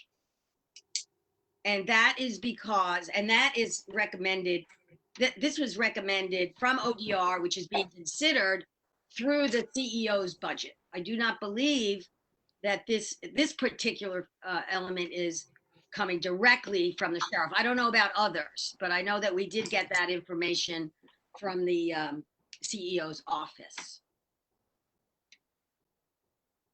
I don't know if that helps, but. Budget matters are complex, and I recommend that you ask the CEO's office to come and give a presentation because of these complex issues. The factual question that Commissioner Ochin answered, I have personally seen the email from back in, I think it was April, before defund the police was called for, in which the sheriff's department proposed the cuts that the sheriff now claims were made by the CEO as recommendations. Specific departments, including Special Victims Unit, that nobody would want to cut. That was the sheriff's department recommending that for the possibility of COVID-19 cuts. It was not made by the CEO. And under most budget circumstances, the sheriff's department is free to select where it will cut if there's a general cut, such as has happened now. So there is a political process going on whereby the Sheriff's Department is saying, we will have to cut these wonderful things that nobody wants to cut.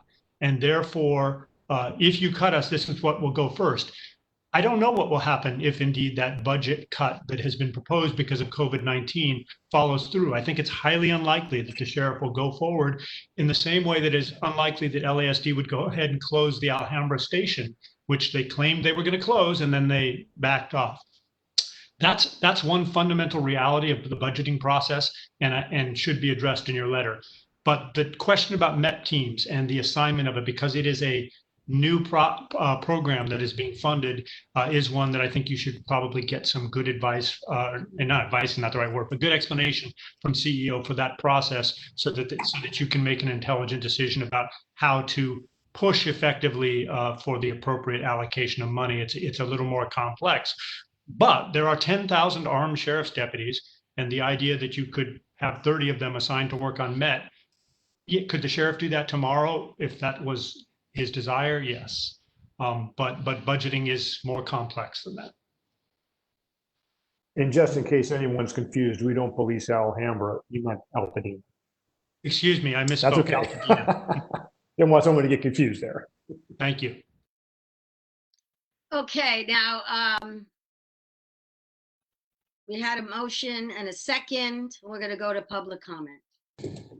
Madam Chair, this is Brian Williams. Just want to make sure I understood the motion. So staff is going to put together a letter which encapsulates what we spoke about today. The letter is going to be for the signature of the chair.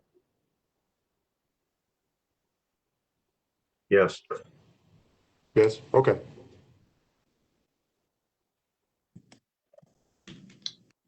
Okay, thank you. And if we're ready for public comment now, we will get started. We have 19 people for public comment, and for any Spanish speakers, Ingrid, go ahead with the announcement.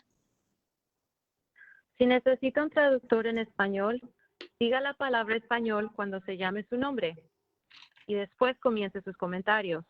Tendrá un minuto para compartir sus comentarios. Después de que termine el minuto, el traductor compartirá sus comentarios en inglés con la comisión. Gracias. And our first comment will come from C.R. Cochran. Please go ahead, C.R. Hi, can you hear me? Yes. Okay, good. My name is C.R. Cochran, and I just want to comment. I understand this is about budgeting, but I think one of the pushbacks that we get from the community is because the type of staff and personnel that is included in the MET team is not always representative of the community. And I think that's where the pushback comes from the community. So even though this is about budgeting, my comment has to do with appropriate representation for training for the clinical workers, the social workers, administrative and clerical staff. So that's really all I wanted to comment about, and I yield the rest of my time. And the next comment will come from Aurora Mireles. Hi, I just wanted I just wanted to make the comment that I support the reservations that oh my God, I think that Ms.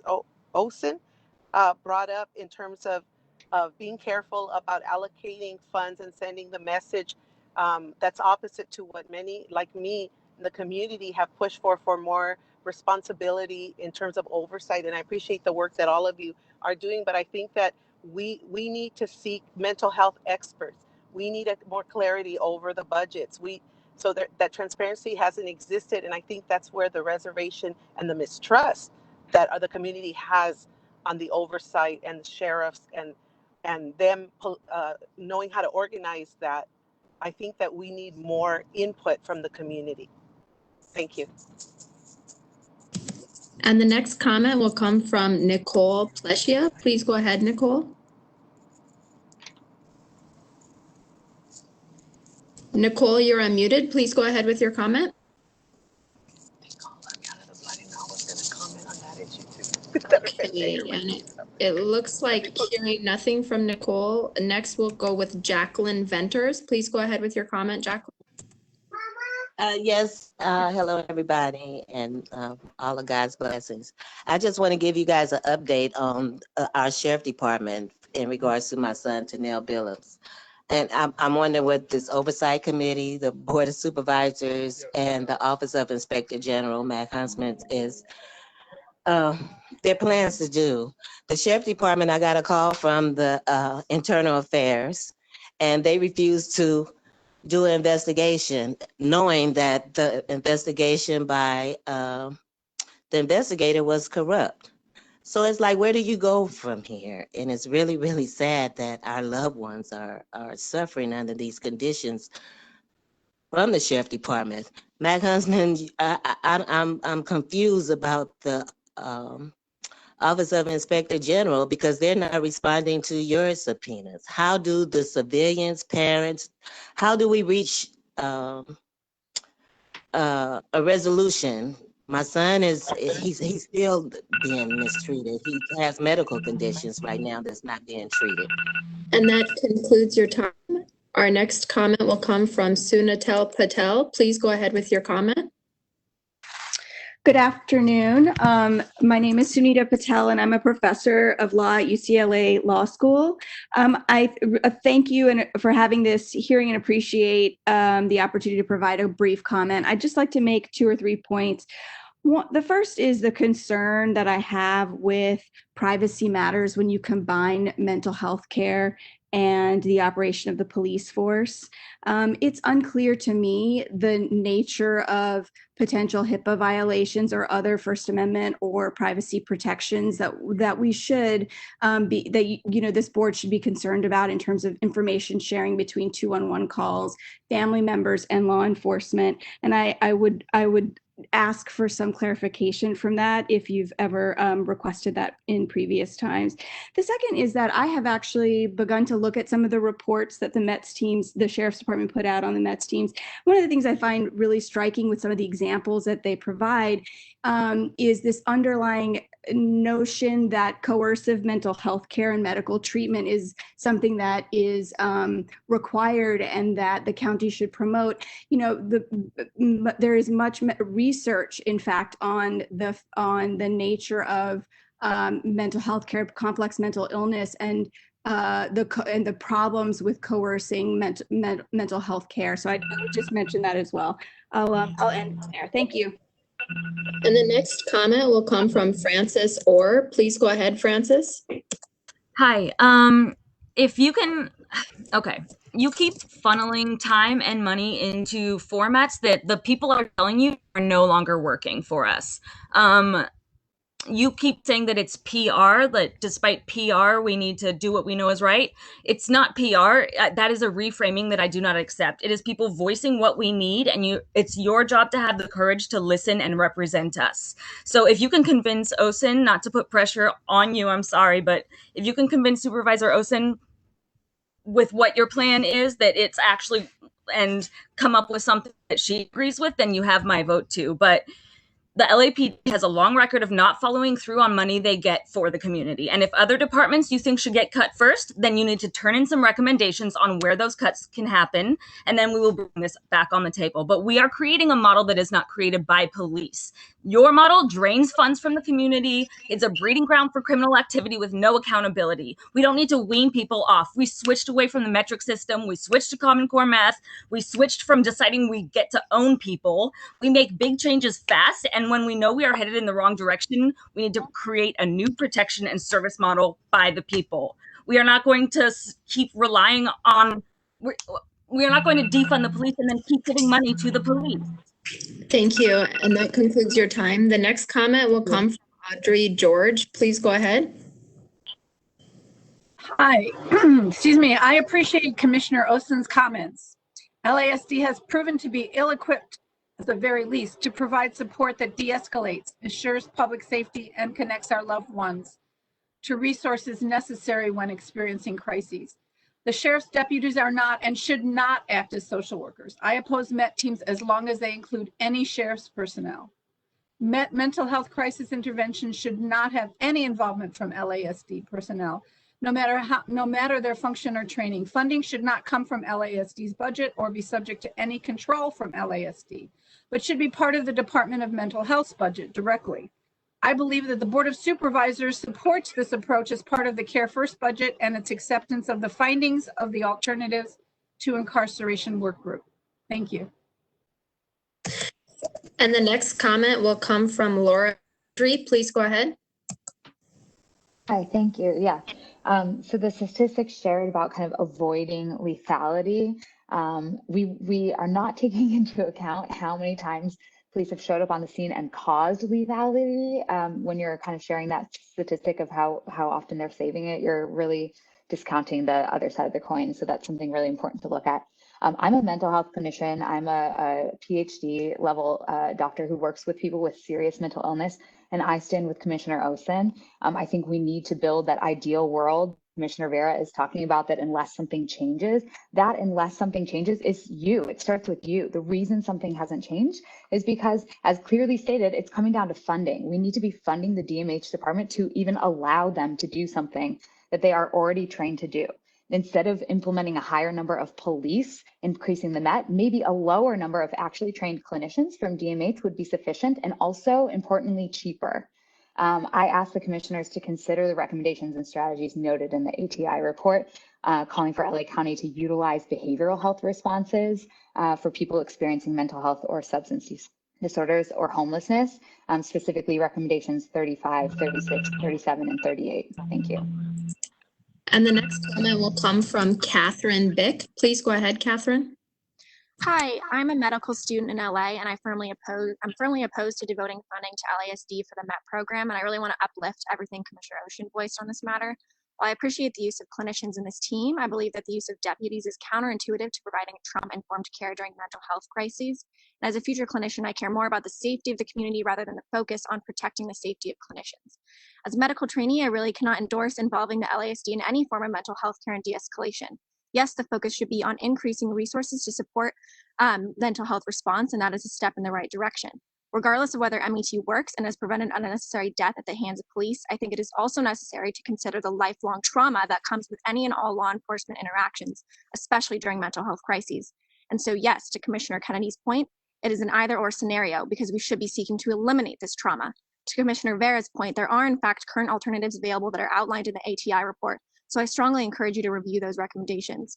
We don't need LIC, quote unquote, while we wait for other community-based life-affirming programs to be implemented. I yield my time.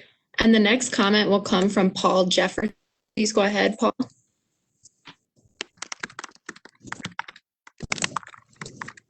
Paul Jefferson, you are unmuted. Please go ahead with your comment. Okay. Hearing nothing, we will move on to Q. Jan Marie, please. Thank you. Thank you. And if you would like to see more, we're actually, I'll be on United Shades of America on Sunday at CNN, July 10th at about 10, July, on Sunday, this Sunday at 10 p.m. I think that Q is not speaking to us, so we'll go ahead and move on to the next speaker. Christina Lear, go ahead with your comment. Hi, thank you. Yeah, I really want to lift up Commissioner Osen's concerns as well. And I'd like to bring up something that Commissioner Harris spoke about, which is mentioning that the issue is that we don't have, to ensure what happens after the 72-hour emergency hold, and the issue being that we don't have that built out yet is exactly what we have the opportunity to do now. The answer is not to just continue to rely on law enforcement for all these things, but to take the next step and create the situation so that we're not just waiting 72 hours to then go and arrest somebody. So I would like to direct the commission as they build out the feasibility study to particularly look at the ATI recommendations 35, 36, 37, and 38. And that we have all the information we need, and I know that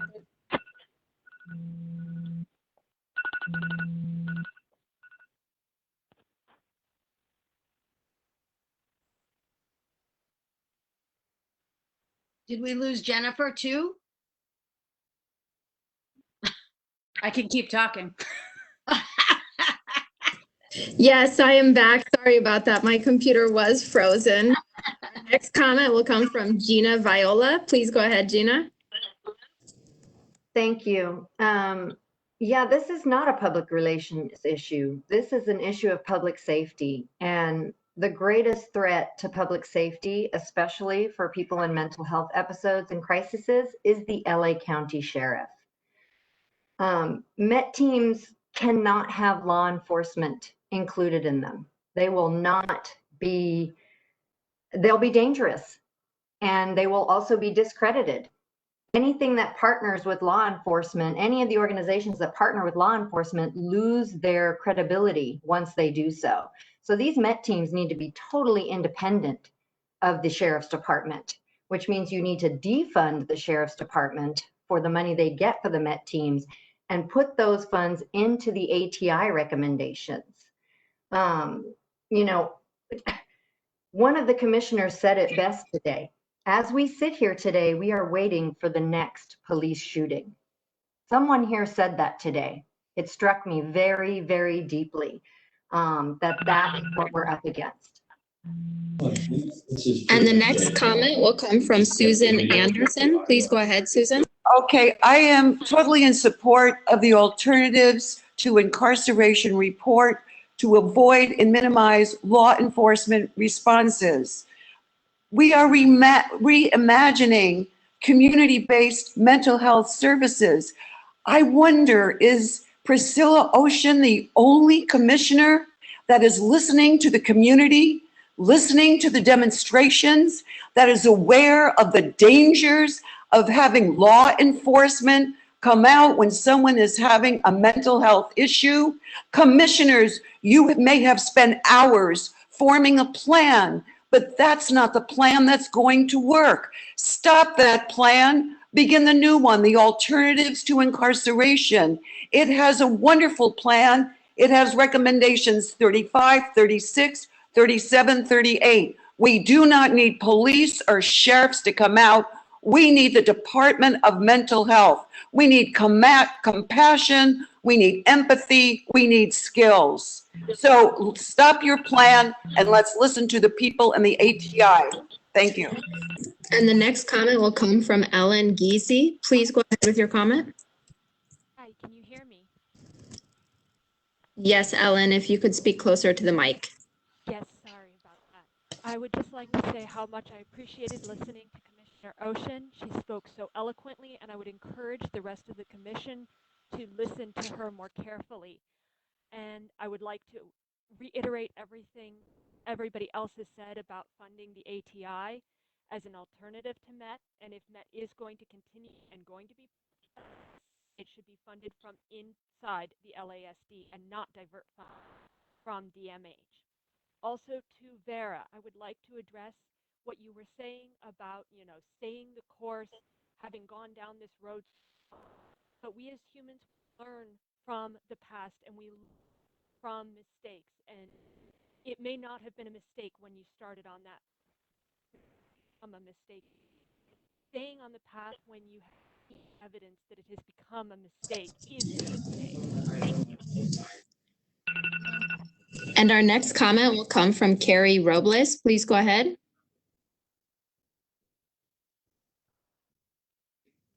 Carrie, you are unmuted. Please go ahead with your public comment. And not hearing anything from Carrie. Next, Tori, you are unmuted. Please go ahead with your comment. Hi, I'm a commissioner from the Public Safety Commission in West Hollywood, but these comments are my own. West Hollywood contracts with the LASD, and our MET teams are housed in our sheriff's station, where we do also have jail cells. MET teams demonstrate a potential for using combination teams where a uniformed sheriff's presence is in the background. Though there is much room for improvement, I wanted to give some stats that can inform progress from our MET report that came to our commission. We are a pilot from the county, but we also fund an additional MET team. In the first year of operation, the MET team prevented the use of force in 42 interactions between sheriff's deputies. The MET team relieved on average 2.6 patrol deputies and enabled these deputies to return to the field. As a result of eliminating the use of force, documentation of the circumstances surrounding the use of force was not necessary. This saved approximately $257,000 in administration time. MET has been successful in 90% of all jail cell barricades, meaning the trajectory of the incidents changed for the better 9 times out of 10 once the MET arrived on the scene to talk to the patient.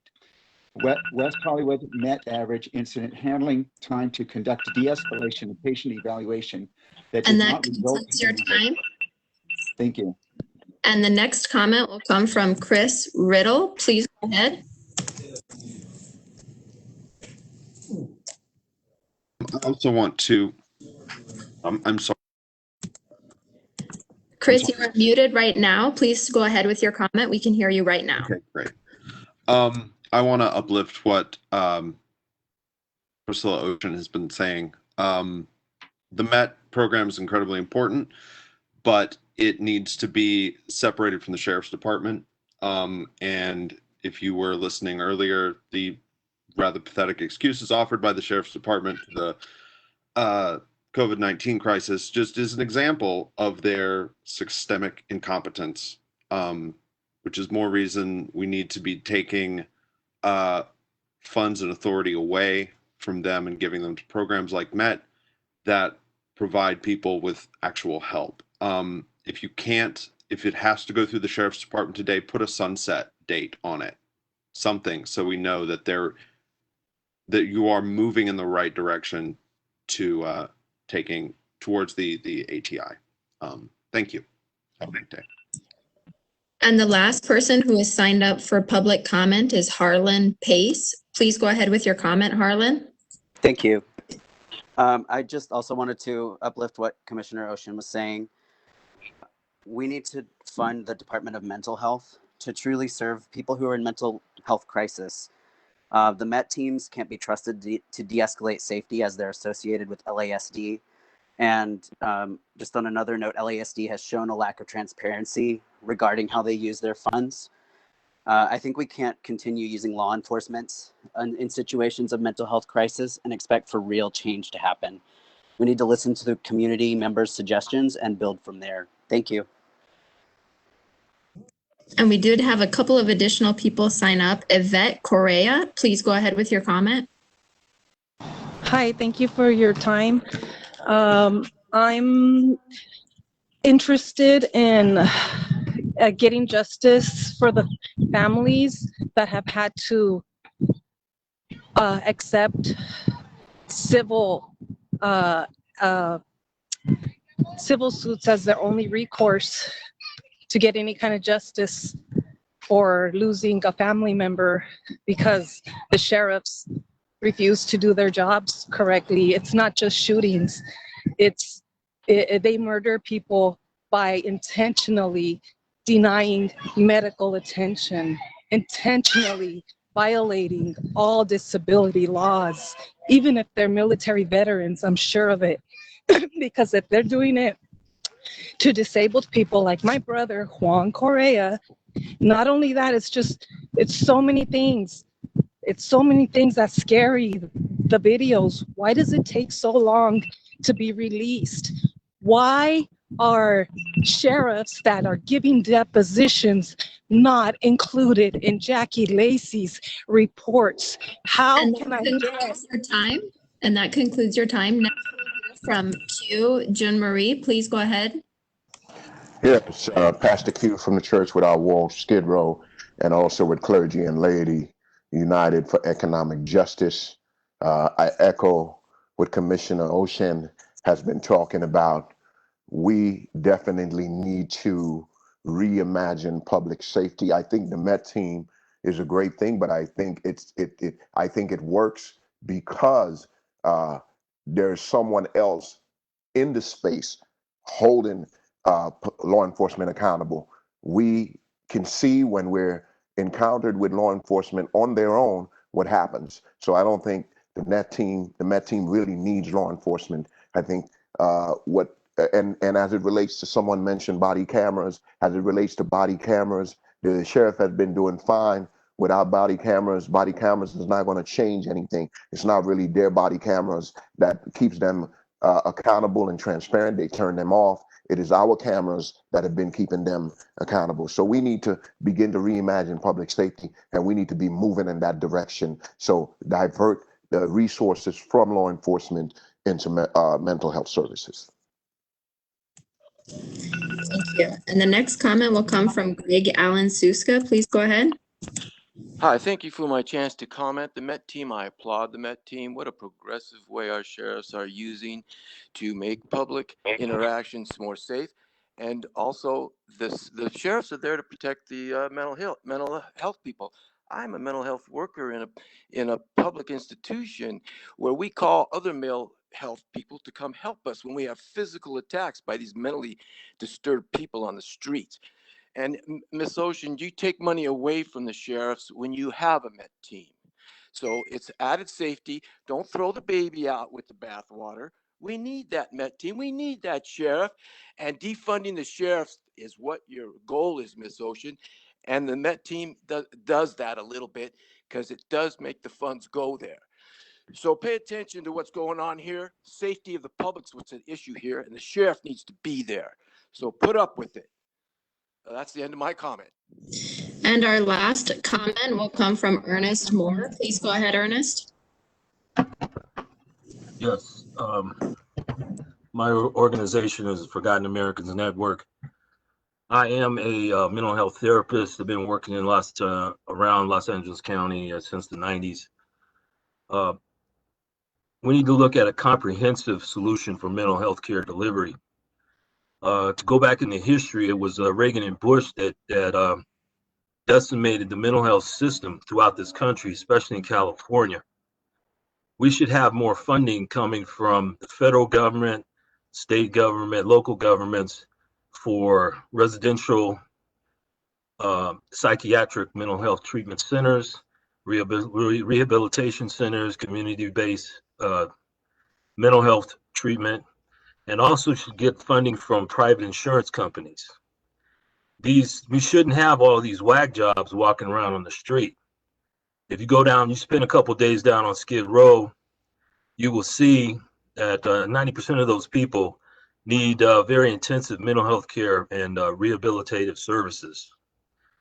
And of course, the sheriffs aren't trained on handling this.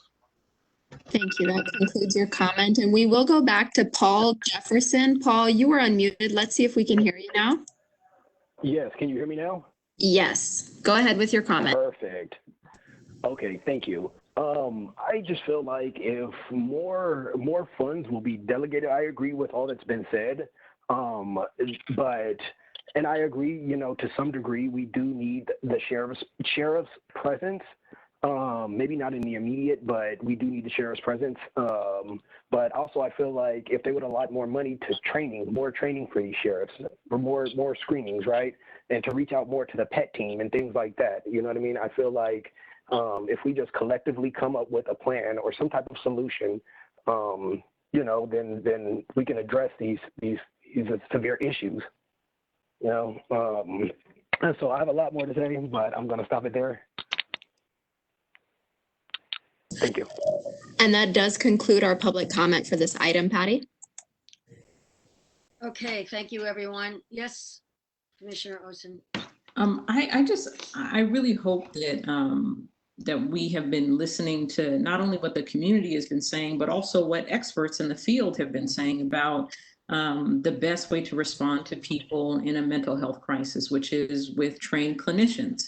And therefore, we should be asking that funding be directed exclusively toward the Department of Mental Health and the Department of Public Health. And if they want to hire folks that can accompany them to provide support, then that's what they should be doing. But I don't think that we should be pushing for more funding for the Sheriff's Department because, as Mr. Huntsman said, the Sheriff's Department routinely redirects funding for other purposes and frankly is using the Met team as basically essentially holding it hostage in these budget negotiations. And I don't think that we should reward that by calling for more funding for the Sheriff's Department.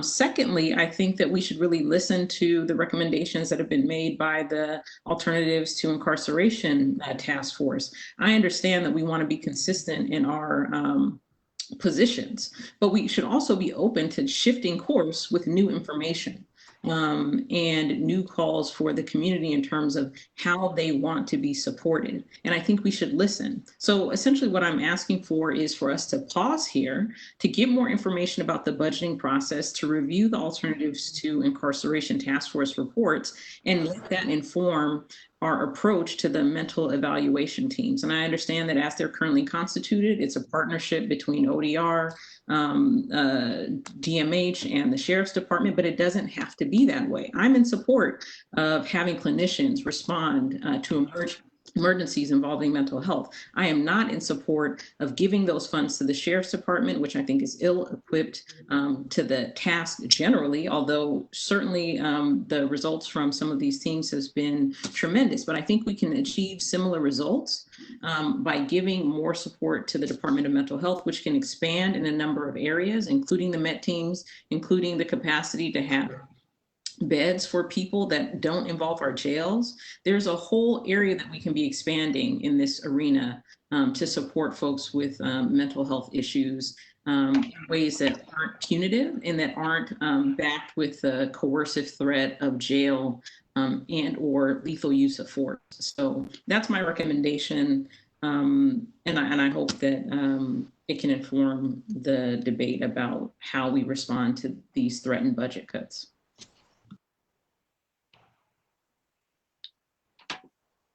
Any further comment before we call the question and have a vote? Can I ask Mr. Williams to call the roll for a vote? Or Ingrid, one of the Williams? I can go ahead and call the roll. Okay. Okay, Commissioner Bonner, Yes, support the motion. Commissioner Giggins, Yes. Commissioner Harris, Yes. Commissioner Kennedy, Yes. Commissioner Ochin, Abstain. Commissioner Rubin, Yes. Commissioner Tolentino, Yes. Commissioner Vera,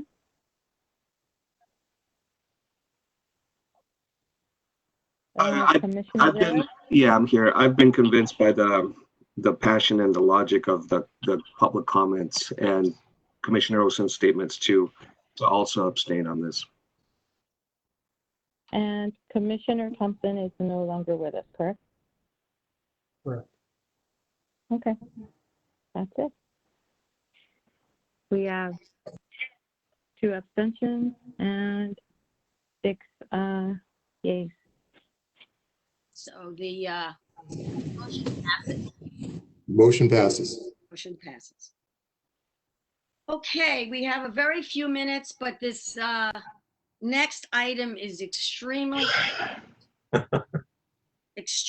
important because I'm going to get to put my brain in a nap hanging out with all you people as chair.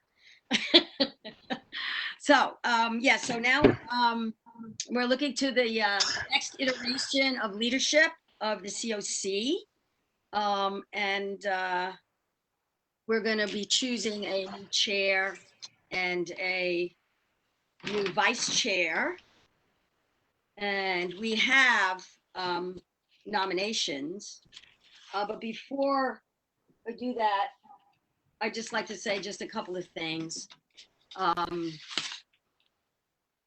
I just have so much gratitude to this group. It has been my honor to be part of such an independent thinking, from the head and the heart group of people. And, you know, we came into existence time. We were new. I think we've gotten, maybe we've gotten worn out and maybe a little jaded in the short time that we've been in existence. But, the sheriff's department is over 100 years old, and it has never had oversight. So we are forging new ground. And I just want to say that it's been an honor to work with you, for you all to help me, and especially Commissioner Ocean when she was my vice chair, and Commissioner Rubin, she was then my vice chair over the last 2 years to help with some of the heavy lifting around organizing and preparing for meetings, and the staff at the COC, extraordinary staff. We all know that we couldn't do what we do without them, every one of them, and especially their fearless leader and our fearless leader, Brian Williams. And yeah, it's been a great run, and I'm very happy to either turn over my bell or whatever I can, my whatever Commissioner Rubin needs to carry on. And so just thank you very much, and I'm glad that I'm not really going anywhere, because I would miss you all too much.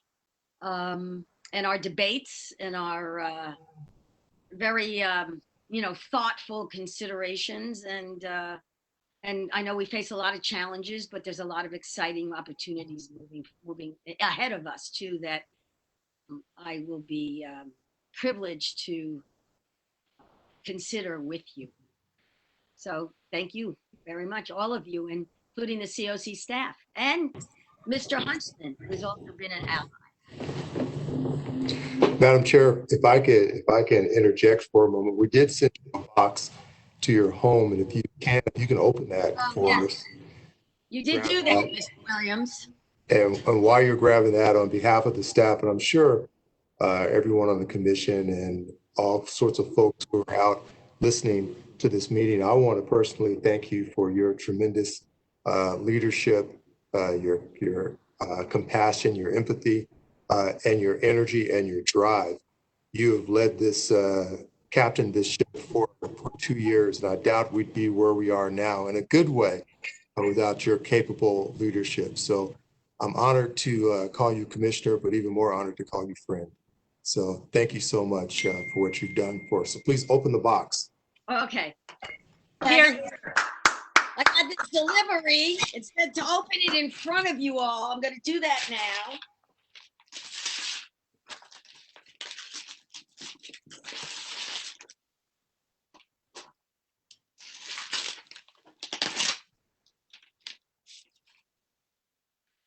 There's a card. Thank you for your leadership and guidance over the past 2 years as COC chair. We truly appreciate you. Best wishes, the COC staff.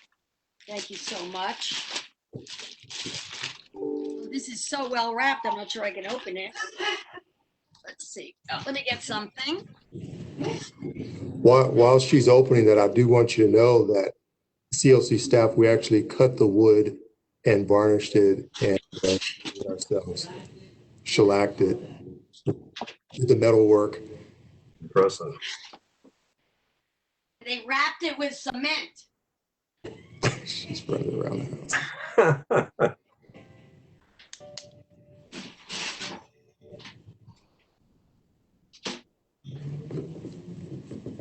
Aha. Oh, yeah.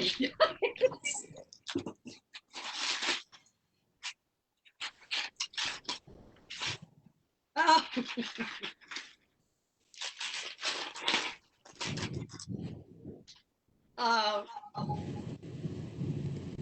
A gavel. Yeah, we tried to find one with a bell, but they don't make those. The gavel that I retired. Exactly. Supplanted with a bell. I love it. Exactly. Thank you so much. This is. Thank you for your leadership.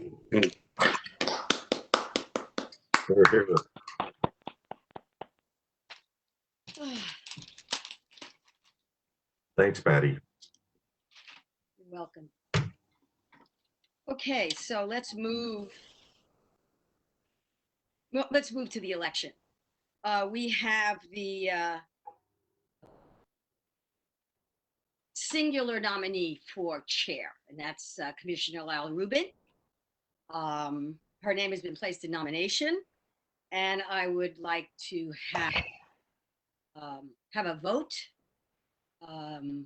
Everyone in favor, say aye.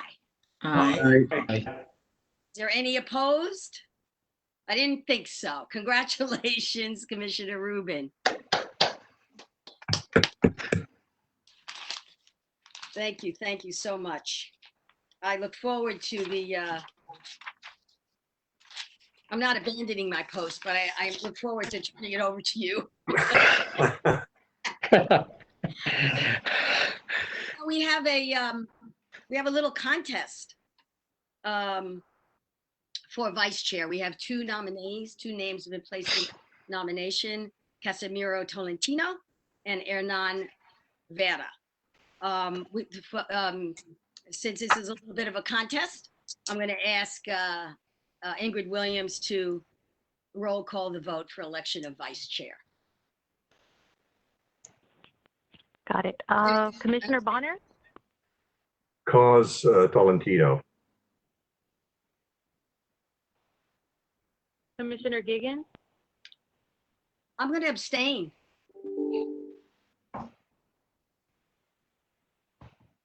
Commissioner Harris? I'll go with Commissioner Tolentino. Commissioner Kennedy? It's a hard choice. Commissioner Vera. Commissioner Ochin? Commissioner Vera.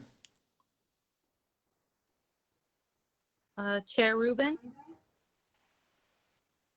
Commissioner Vera.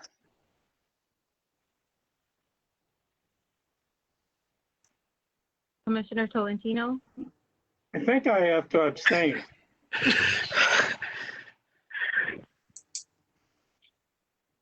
Is that true? Does he have to abstain? If he does, we are. No. Oh, okay. No, he does not.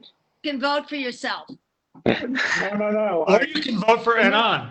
Commissioner Vera is my vote. And Commissioner Vera. Commissioner Tolentino. There you go. Nicely done. Okay. So with that, we have 3 votes for Commissioner Tolentino and 4 votes for Commissioner Vera. Great. Excellent. Thank you. Thank you both, and congratulations to Commissioner Vera as our new vice chair. Thank you. So that means at the next meeting, you folks will be taken over. So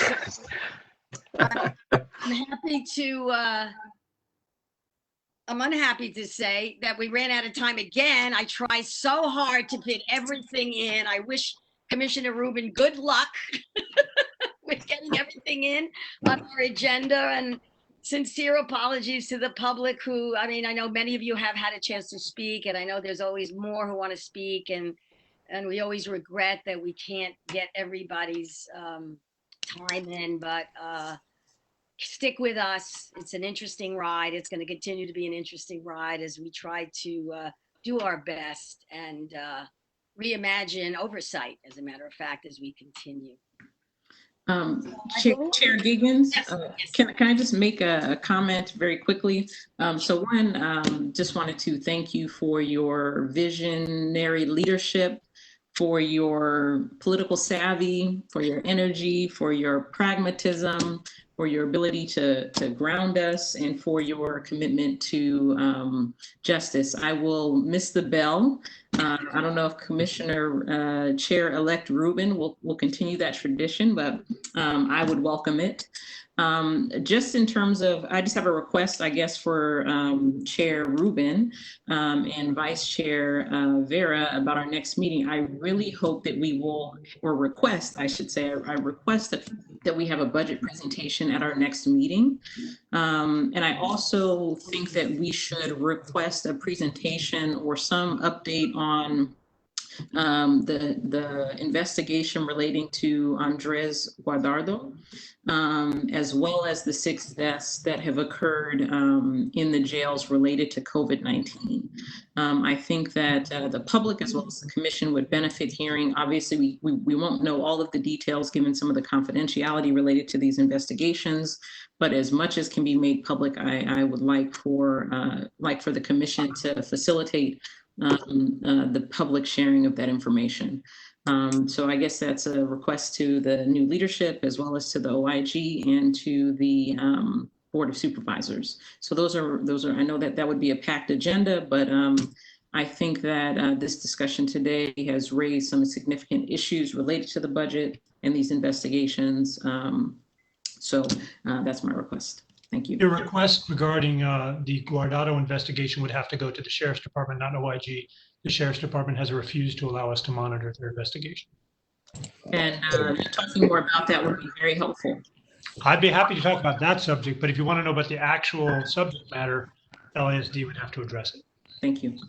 And I would like to point out that we did request someone from the Sheriff's Department to come to our meeting today to have a discussion about the Guardado matter, and we were informed that they would not be available as there were no developments they can discuss publicly at this point. Not just the Guardado matter, but also the use of force and the deaths of the other individuals. The Twinans, I can't remember the other names. I would say their name if I had it in front of me, but there are at least 4 or 5 others that are currently being investigated.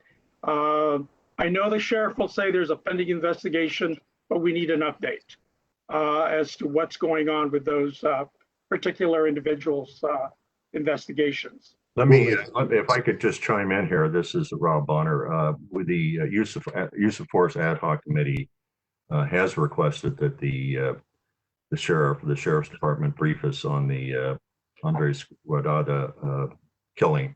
We have yet to receive a briefing, so we're still waiting that. But we did make that request, and we hope actually that these requests will be timely honored.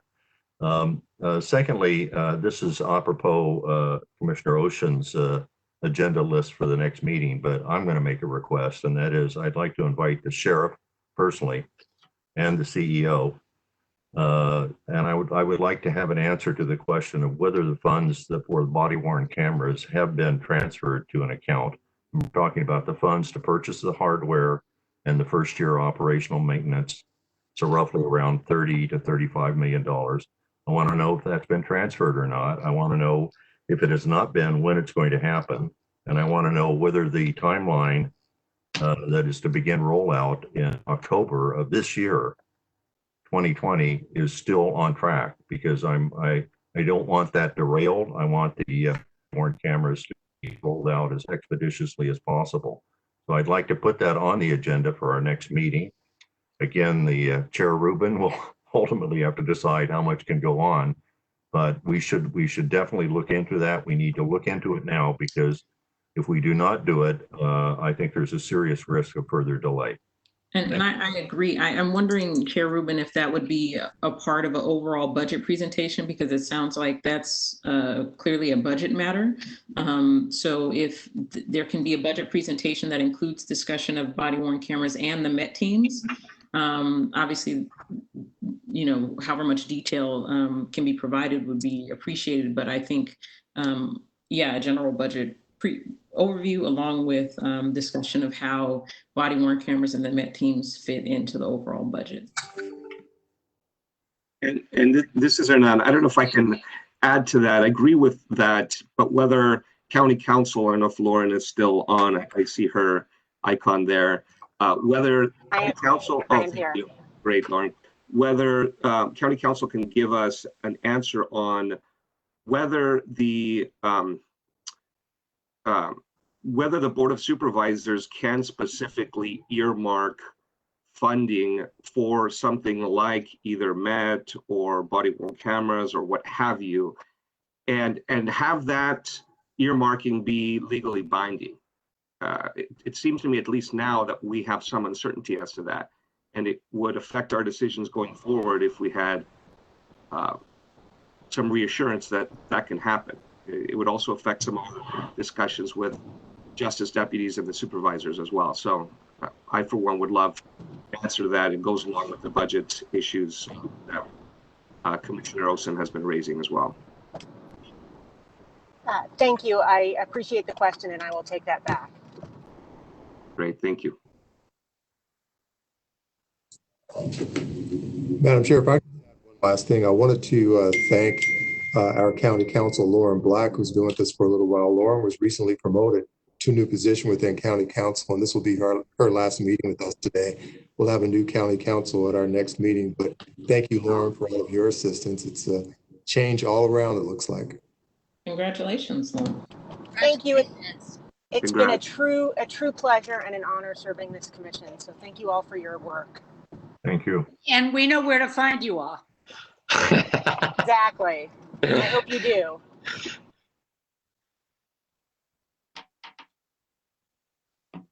Adjourn.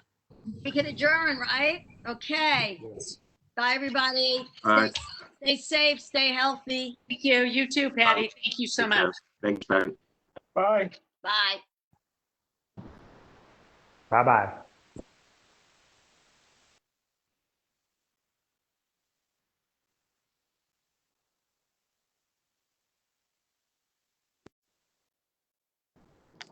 Call Jennifer Lehman.